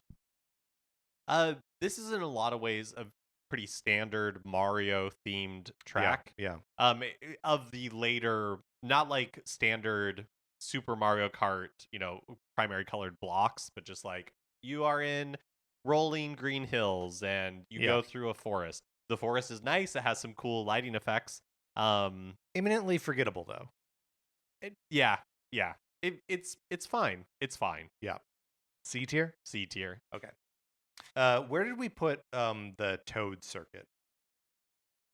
Toad Circuit's in B tier. Okay. Well, this is a step below that. I feel fine about that. Waluigi Stadium. Waluigi getting a lot of representation in the Booster Course Pass. This is originally from Double Dash. This is one that you and I think have already alluded to is maybe like lesser than the Wario Stadium, right? I don't know. How do you feel about it? It feels a little empty to me. Yeah, it's like this is the one that's the dirt like motocross type track where you're like in a stadium setting, riding on this dirt track. This one uses a lot of blue boosters, like at the end of half pipe. Yeah, type totally. Things. Yes. This one I feel like does at least a better job of because there's like an upper tier that you can get to if you're willing to go out of your way to do it. Otherwise, isn't it just, I'm honestly kind of struggling to remember other things about it. Isn't there like is this one that just has like the spinning fire wheels in it? Yeah, but they're not actually fire. It's all of the hazards here are like wood cutouts of that like represent the like hazards. The piranha plants. It's like the training scene in the Super Mario Brothers movie, right? Where like it's all mechanical stuff. This is all like made of wood and it's like clearly weathered. And worn, so like I do think that aesthetic is fun, but yeah, I don't know. This one feels a little too empty to me. I would say C or D tier to me. I don't think it's as bad as D tier. I was gonna say C or low B, so let's go C. Yeah, let's go C. Okay, great. Putting a lot in the C tier. What are you gonna do? Next up, Singapore Speedway. Like you, I like this one a lot. I like that a lot of these tracks start by taking you to maybe the most recognizable icon. Yes. Like you said, like the Sydney track takes you right to the Sydney Opera House. Here you see like that Marina Bay Sands building. Right, with the three sort of like towers and like a surfboard on top of it. And when you immediately like shoot up there. And when you're on the top, I love that there's Goombas in inner tubes in the pool. This one I think is really pretty because it's at night. Yep. And the cityscape, like the buildings, the windows all have like these jewel tone colors, but the lighting effects on them, like as you're driving by, the colors shift a little bit. Yep. That's the stuff that I like about this track. I honestly don't remember. It's not that memorable, like the actual twists and turns of it. Yeah. But aesthetically, I think this one is very nice. Aesthetically, I think it's a slam dunk. I'm tempted to put it in the A tier. But I could also see an argument for B as well. Let's go ahead and I'm fine with putting it in A tier.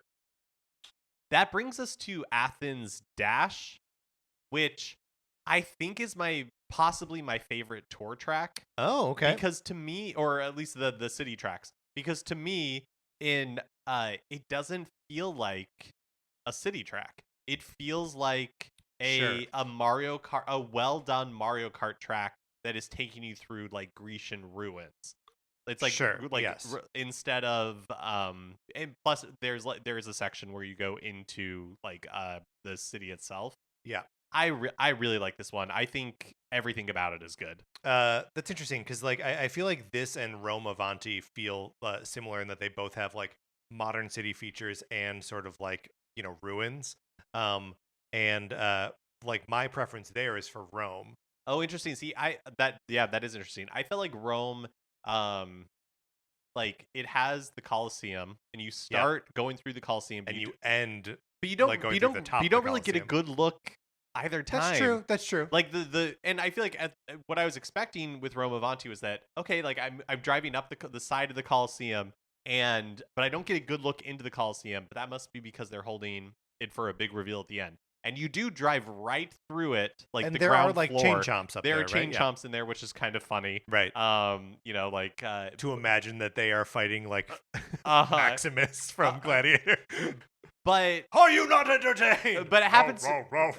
But it happened so quickly. Like, for me, I didn't like the Rome track near as much as I really liked Athens Dash. I thought it would like Athens Dash would be probably S tier for me. S tier. I think it's a really good track. I gotta say, let's compromise and put it in the A tier then, because I don't love it, but I do think it is, especially compared to the like kind of C tier tracks that we've been talking about from Tour, pretty good. So in the A tier it goes.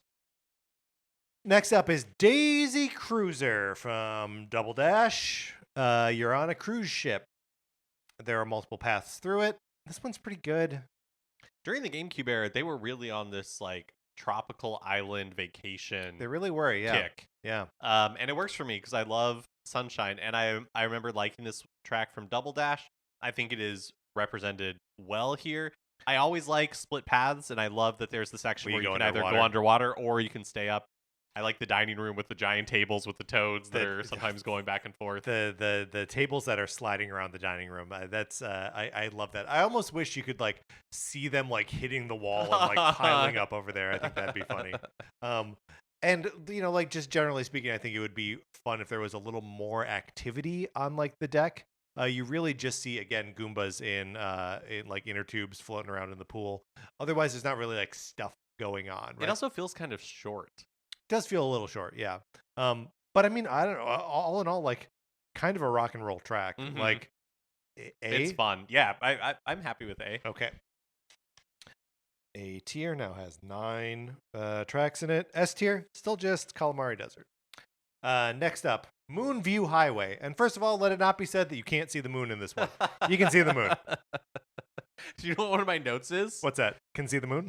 One of my notes was, wish there was more moon. Hey. But I do love in the beginning, when the tracks mean, like you're being introduced to it. The moon is right there. There's some reflective water. I love a good highway at night level. Me too. And I think this is a good one. It's a good one. I do feel like it is outclassed by Toad's Turnpike. Completely agree. And look, I got to say, there are, while you're driving around, there are all these other like cars on the road. One of the cars is just a bomb on wheels. We're driving the opposite direction of traffic. Driving the opposite direction of traffic. And what is happening in the Mushroom Kingdom where they're allowing this? It's not passing emissions. Absolutely not. It's got a lit fuse on the top of it. The last like third of this level is you go through like a toll tunnel, right? And then it's just like Traffic City, right? That it's like a lot of other cars, yeah. And I think I think that part of it is fun, especially when you're playing in Grand Prix, because there it adds this level of like additional level of chaos to it. But again, for a level called Moonview Highway, it's disappointing that you spend so much of it underground. That's true. Although when you're outside, you can see the moon. Hits your eye like a big pizza pie. Yeah, whatever that means. That's Moonview Highway. That's a moon view. Where are you thinking? B? B, I think so. Okay, great. B tier. Now we come to Squeaky clean sprint. I love squeaky clean sprint. I love being shrunk down to explore a bathroom.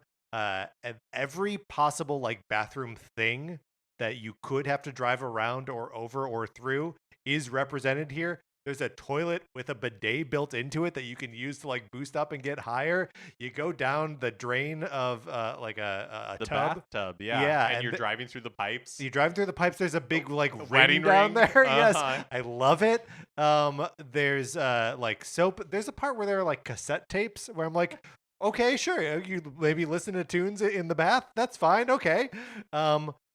Yeah, I don't know. I think this one is for me it's an S. Yeah, I agree with you. I think it checks all the boxes of things I like in these courses. Has custom course elements that you don't see anywhere else. Yes. Like the aesthetically like the oversized bars of soap and the cassette tapes and just like all of it. You get a real good look at a Goomba in an inner tube because he's huge. Yep. And he's just floating there and it's very cute. Like Ribbon Highway, another track we really liked where they remade it from that one they remade from the GBA and really elevated it, but it messes with scale in a really fun way. Yep. That one you're in like a toy room. This one you're in an oversized bathroom. I agree with you. S tier. I really love this one. Squeaky clean sprint becomes our second entry in the S tier. All right, moving on. The hilarious Los Angeles lap from Mario Kart Tour. Start at the Santa Monica Pier. You sure do. And then you kind of like are going through, there's like a little bit of like Muscle Beach or like Venice and like a skate park. And like you're on the beach and there's like the lifeguard station. Like all of it feels very recognizable to the west side of LA. Yeah, there's a part of it where you're going through Beverly Hills. Yep. Do a little bit of shopping. Mm-hmm. You spend this is unique among the Tour City tracks in that it is also a one like track. Oh yeah, that there's no like alternate. Or no, sorry, as in like no, there are. I don't know how to describe it. But like instead of having three circuits, you know, like it does eventually kind of end up back where you started, right? But you're not repeating. It's mostly one way. Yeah, it's one way. That's how you described it earlier. Yeah, it is like mostly like a one way city track, which is rare. I don't know if there's another one in here that's like that.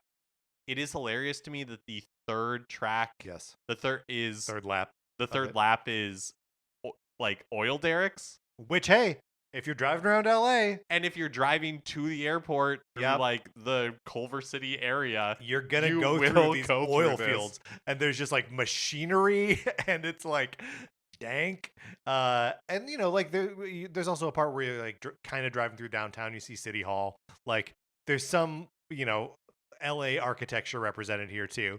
But yeah, it's so funny that like there's no part of it where you're like, you know, driving by like a movie studio or anything. Right. There's no movie studio. I know they can't use the Hollywood sign, but no like observatory. There's no like nothing.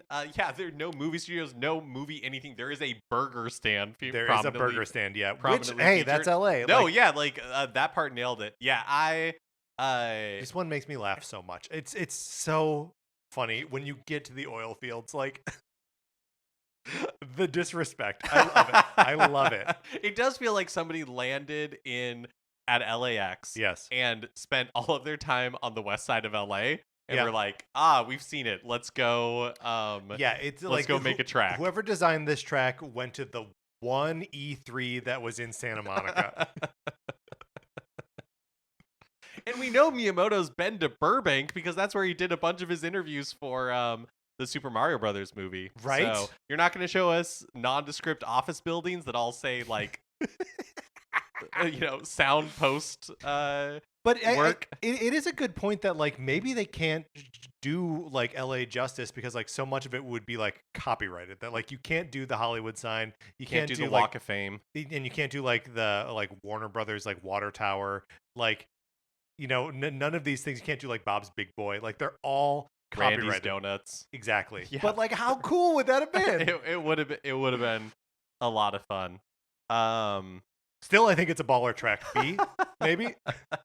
I do wonder if, like, obviously we're biased, and I wonder if, you know, people living in Sydney, for example, or Berlin or New York would recognize they would have more fun with their tracks than we did, because. Well, raises a good point. Where's the Outback Steakhouse? Where's the In-N-Out? Where's the In-N-Out? Yes. Well, there is one burger shop. There is a burger shop, but it doesn't. Yeah. I mean, if you do In-N-Out, you also have to have like Fat Burger, right? Right. We need more burger chains. Yeah. I think is really what we're coming down to. No traffic. There's no. Yeah, that's weird. Yeah. No Getty. Yeah. Now we're just naming things that exist in Los Angeles. Where do you want to put this one? It's almost more fun that it exists than to actually drive in it. Yeah. Right? Uh-huh. Maybe it's a C tier. I think it is a C tier. Okay. But I love it, and it's the funniest one. I was delighted to do it, but I don't think it's that good of a track. Next up, Sunset Wilds. This is a GBA track that I gotta say I love the music in this one. It's got a kick-in like I don't know, just like it's almost like a mining town kind of vibe to it. Yeah, it feels almost like that piece of classical music called like Rodeo or whatever. Sure, yeah. Copeland, yeah. Yeah, like mixed with just kind of like classic like Western riding off into the sunset, like heroic themes. Plus, it's got great music. It has that sunset aesthetic. It has Shy Guys camping out in tents. And miners, they're like excavating, on like the track. Yeah, and maybe are they mining, or are they like, is it like an archaeological dig? Because there are also like footprints, right? Like dinosaur footprints or something. Right. Oh yeah, you're right. I assume they were prospecting, but you're right. It probably is, like they're looking for like dinosaur fossils or something. So it is my understanding that in the GBA, this one has a progressive like sunset to it, so that like the first track, the lighting is more oh, that's fun. Like light, and then like as I it wish goes, they would have done that. The sun sets, but this is all like perpetually at sunset, which is the most beautiful part of that. It is. So I don't know. But having it transition would have been something different. Totally. Plus, I don't think the track itself is that great. Yeah. Right. No, I agree with that. Has some turns for drifting that are like fun. But yeah, but I mean, I can't tell you like the gameplay hook of this one. I can only tell you the aesthetic hooks. Yeah. And that is kind of a problem with a lot of the GBA tracks. Yeah. The aesthetics are good though. The aesthetics are good. B, okay. I think.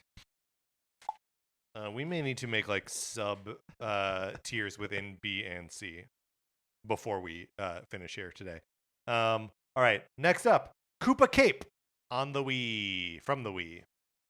This is like a downhill slalom through rushing water, and you go like you go underwater, and there's giant metal Koopa shells scattered about. Gotta say, I don't get this one. I don't get it either. From a setting perspective.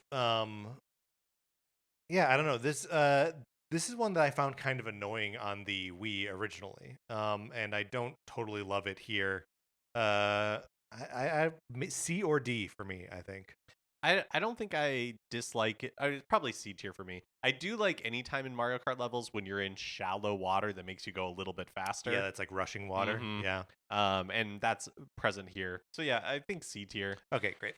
C tier. Next up, we've got another city track. It is Vancouver Velocity. What do you think of this one?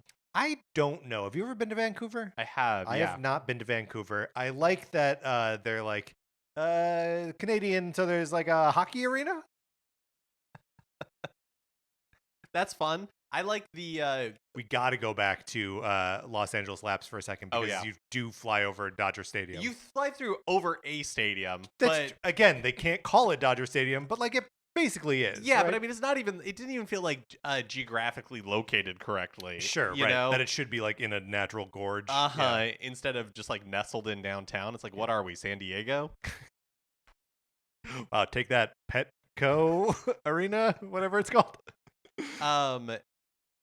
Vancouver Velocity. Yes. And suspension bridges. Like those are the two which big I've been to like in North Vancouver. There's like a suspension bridge park that makes you feel like you are in Endor. And that is represented well here. I like the snow on like the ground and on the trees. I like this one quite a bit. I like that it's at nighttime. I think it just has a lot. You do like these nighttime city tracks. I really do. I think it has a lot. Your eyes got so wide just then. Well, when the moon hits your eye. I really do. I would say B. I think this is a B tier for me. Let's put it. I agree with that. Putting it in the B tier. I also like that you go through that hockey stadium twice. And like different exits each time. It's just cool. Moving on to our final. We're finally to wave 6. Mark, can you believe it? Wow. Yeah. Starting with Rome. Rome Avanti. I like them eating at little cafes outside. Yeah, we've talked about this one a little bit when we were debating it versus Athens. Right, and Athens, as you recall, is in the A tier. I think I expressed this before, that I like Rome better than I like Athens. But don't fault an opposite opinion there. Yeah, I think I like Athens better than Rome. Would you put Rome in A? I think I might. Yeah. Okay, then let's just do that. Okay, so they're both in the A tier. There's also that part where they're on the stairs from Mission Impossible 7. That's fun. You're driving up instead of down. Yeah, and you don't have Haley subverting expectations. Yeah, that's right. Do you think Mission Impossible what is the name of that movie? Dead Reckoning Part 1. Although I don't think it's called that anymore. Now it's just called Dead Reckoning. In the second when I saw it in the theater, it was right. called My Ticket Said. You're right. I'm sorry. Mission Impossible Dead Reckoning Part 1. You're right. Mission : Impossible : Dead Reckoning : Part 1. Period. Do you think that when they're driving around Rome, do you think that technically makes it a double dash track? Because it's the two of them together. I do. Okay. I do. Yeah. That would have been fun. If she were on the back, if she was like on the back, like throwing leaning. things. Yeah.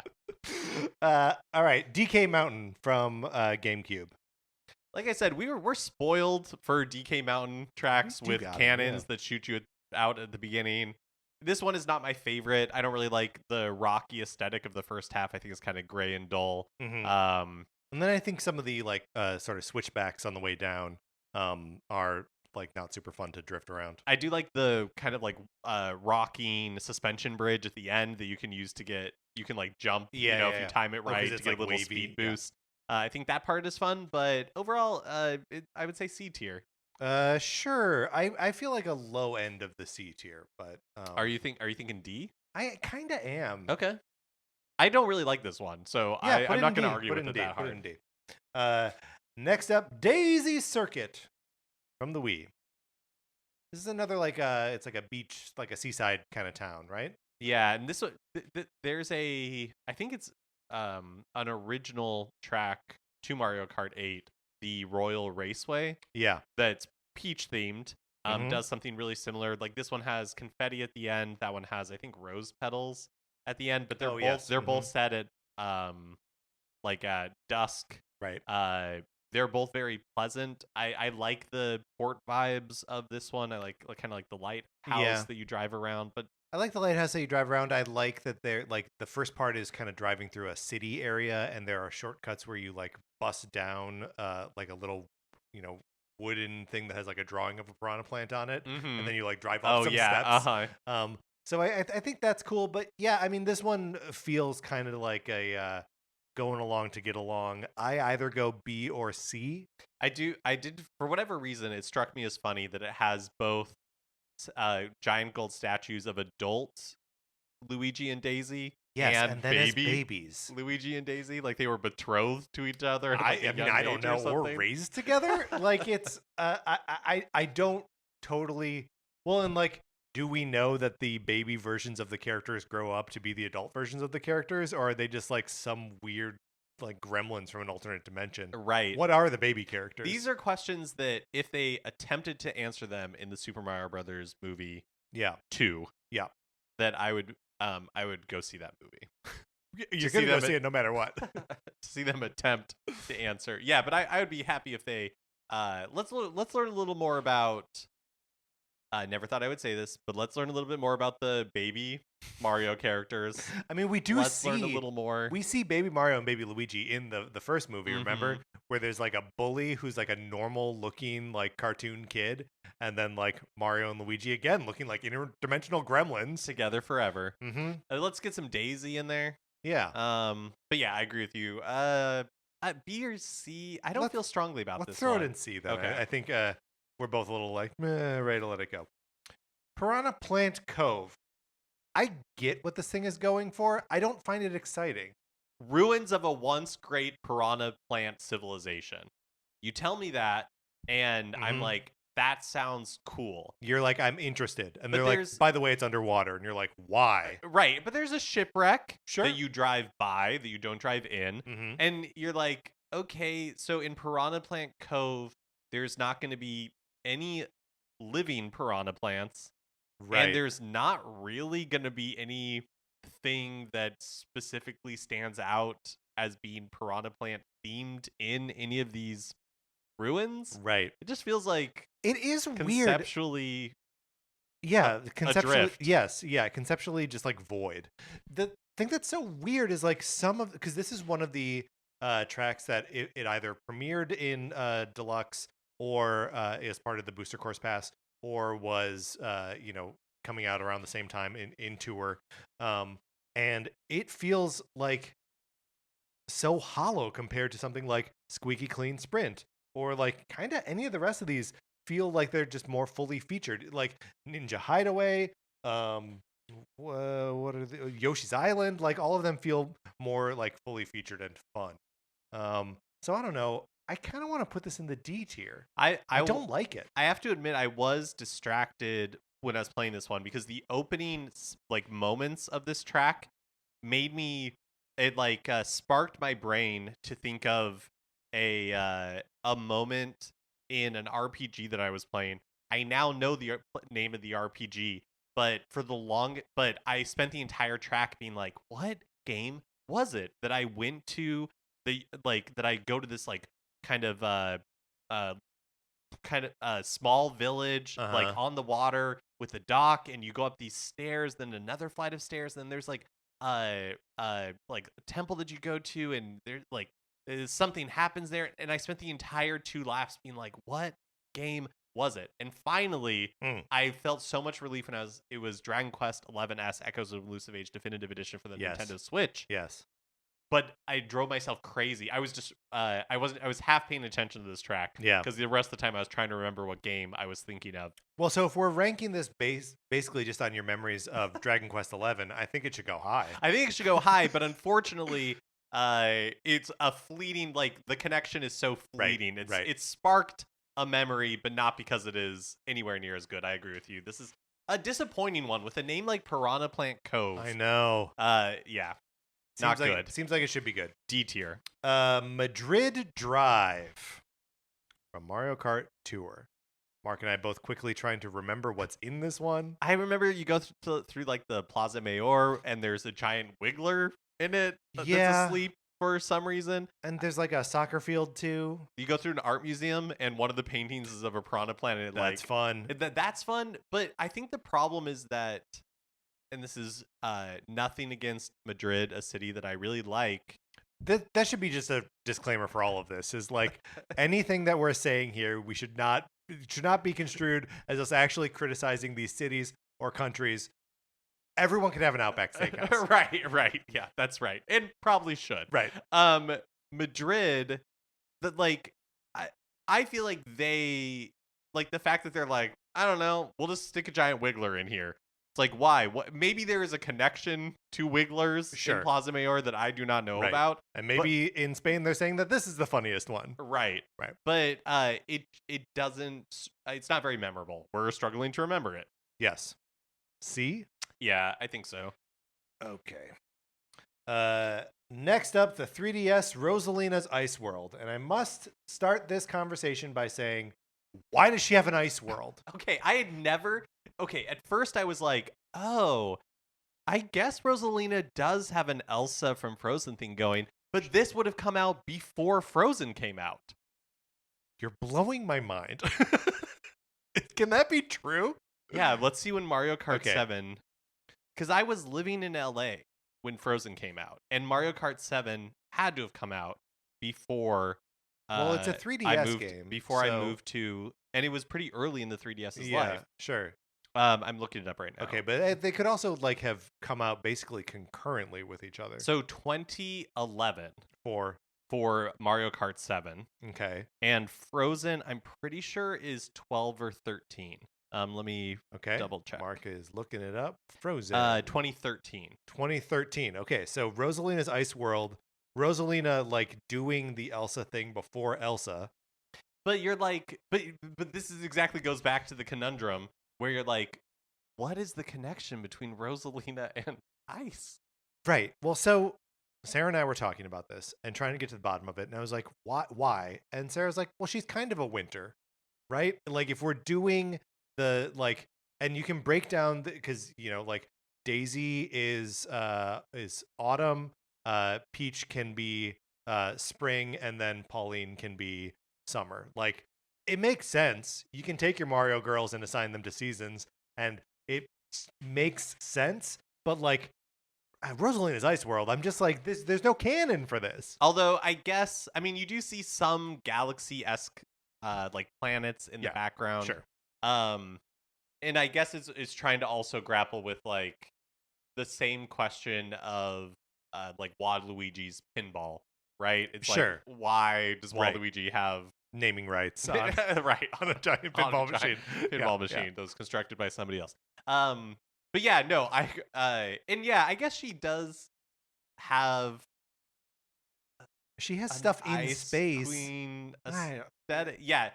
It's something that I have to, like, shrug my shoulders and accept, you know? Which is fair. I mean, that's all of the, like, why is Donkey Kong associated with the ski resort? Great question. Why does he wear a tie? Yeah, like, I mean, but I had the same exact thought that you did, which is like, why does Rosalina have an ice world? Yes. And I just don't think we're meant to think about it that much. Well, tough, Nintendo. We're thinking about it too much. But do you think that Elsa was inspired by Rosalina's Ice World? Absolutely, yes. Yeah. I think they were playing Mario Kart 7, and they're like, hey, this is pretty fun. Did you know you can play as a Wiggler? By the way, Ice Princess in a blue dress. Yeah, pretty good. Just works. That being said, I do like the brand, like, anytime that there's one of these ice levels where you can fall into the water and be fine, you know, like, have your own, like, undersea adventure under there.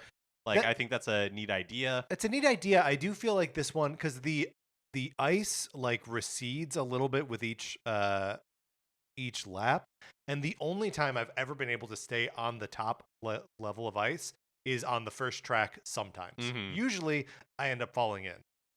So I almost don't feel like it's an effective choice, because the choice is so frequently made for you unless you have, like, a boost or something. I also don't know what you would do differently, but I'm a little bit like, we get it. In ice levels, you can fall into the water in Mario Kart. True. Like, what else can we do?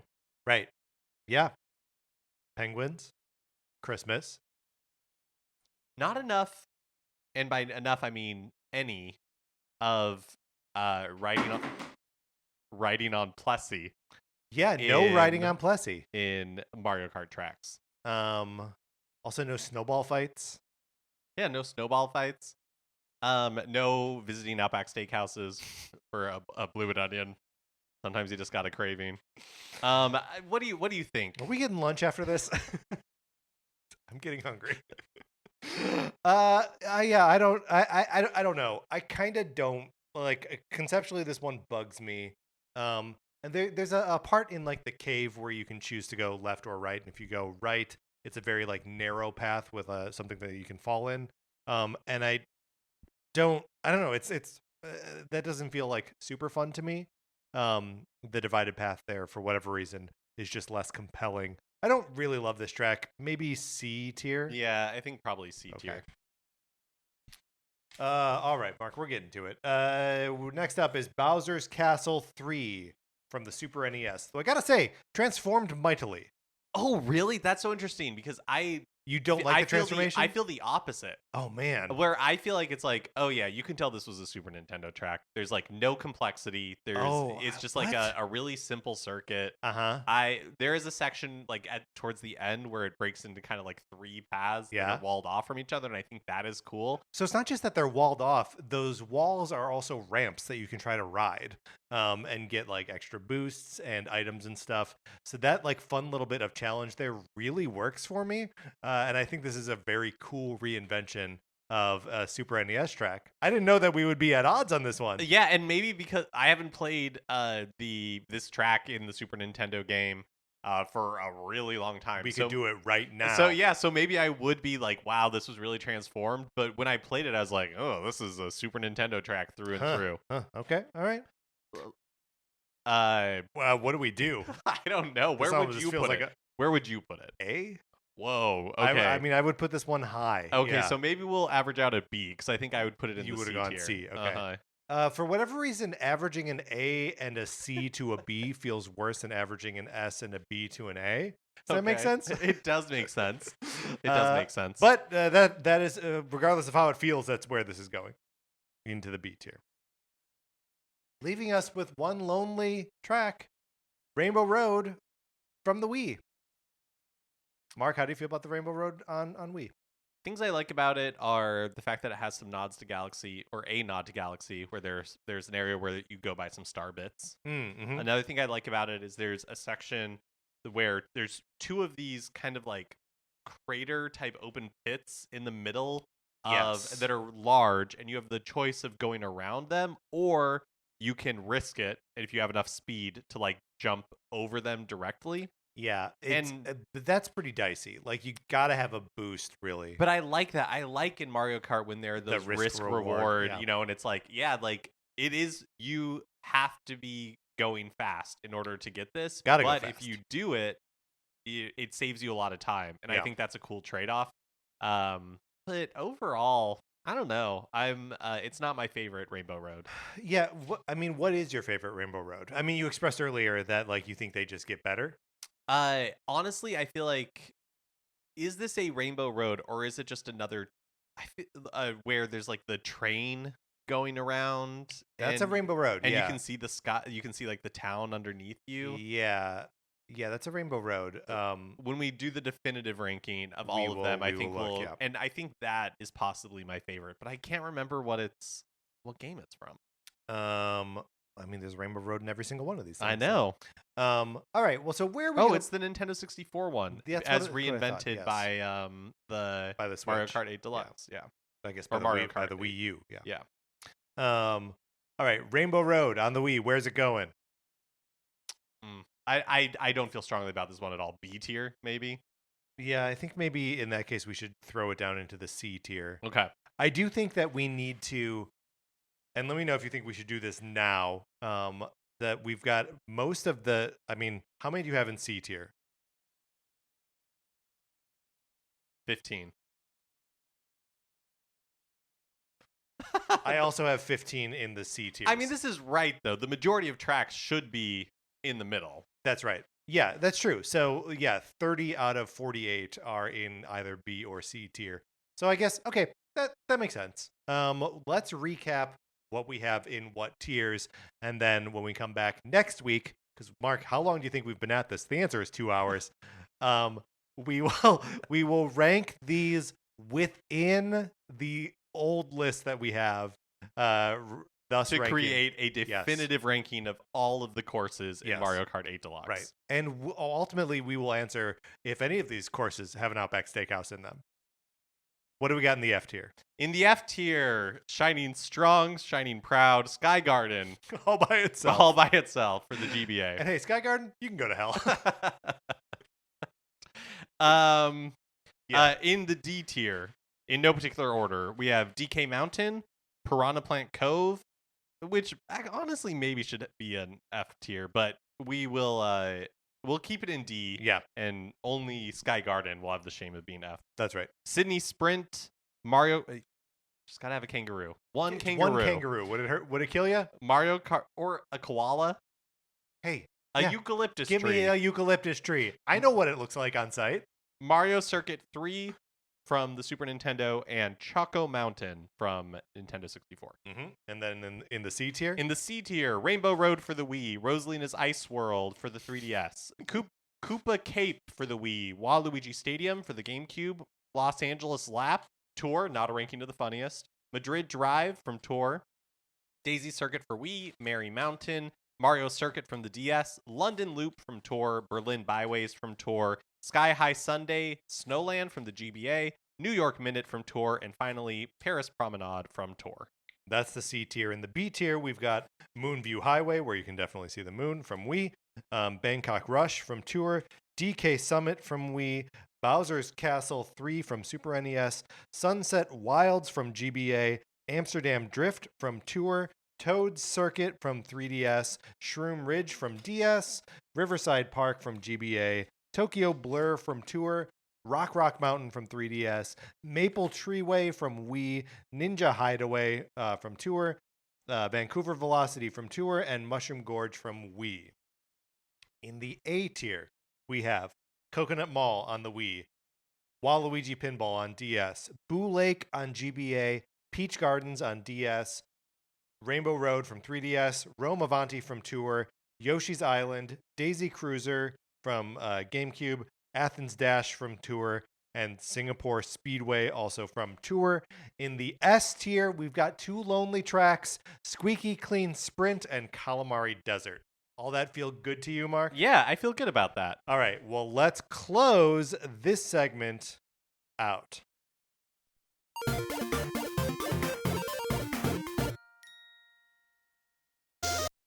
All right, that is going to do it for this episode of Nintendo Cartridge Society. I'm navigating back to my notes right now. Okay. Thank you so much for listening. Thank you to our 16-bit patrons, Connor McKay, Patrice Millette, Alias X, and Kyle Seaborn. We appreciate you all so much. We appreciate everyone for listening to us talk about Mario Kart tracks for these 2 hours, previous multiple hours, and then 2 more hours in the future, if not more, Mark. Yeah, we really have no concept of how this is going to take us. I think it's going to kill us both. It'll be the last thing we ever do. Join our Discord. Email us, nintendocartridgesociety@gmail.com. Whoops. I'm fried. What can I say? It's okay. We're going to get a bloomin' onion. We'll fix everything right up. Anthony DeLuca made our logo. Our theme music is provided by 8-Bit Betty. You can get more of his music by going to 8bitbetty.com or by listening right now.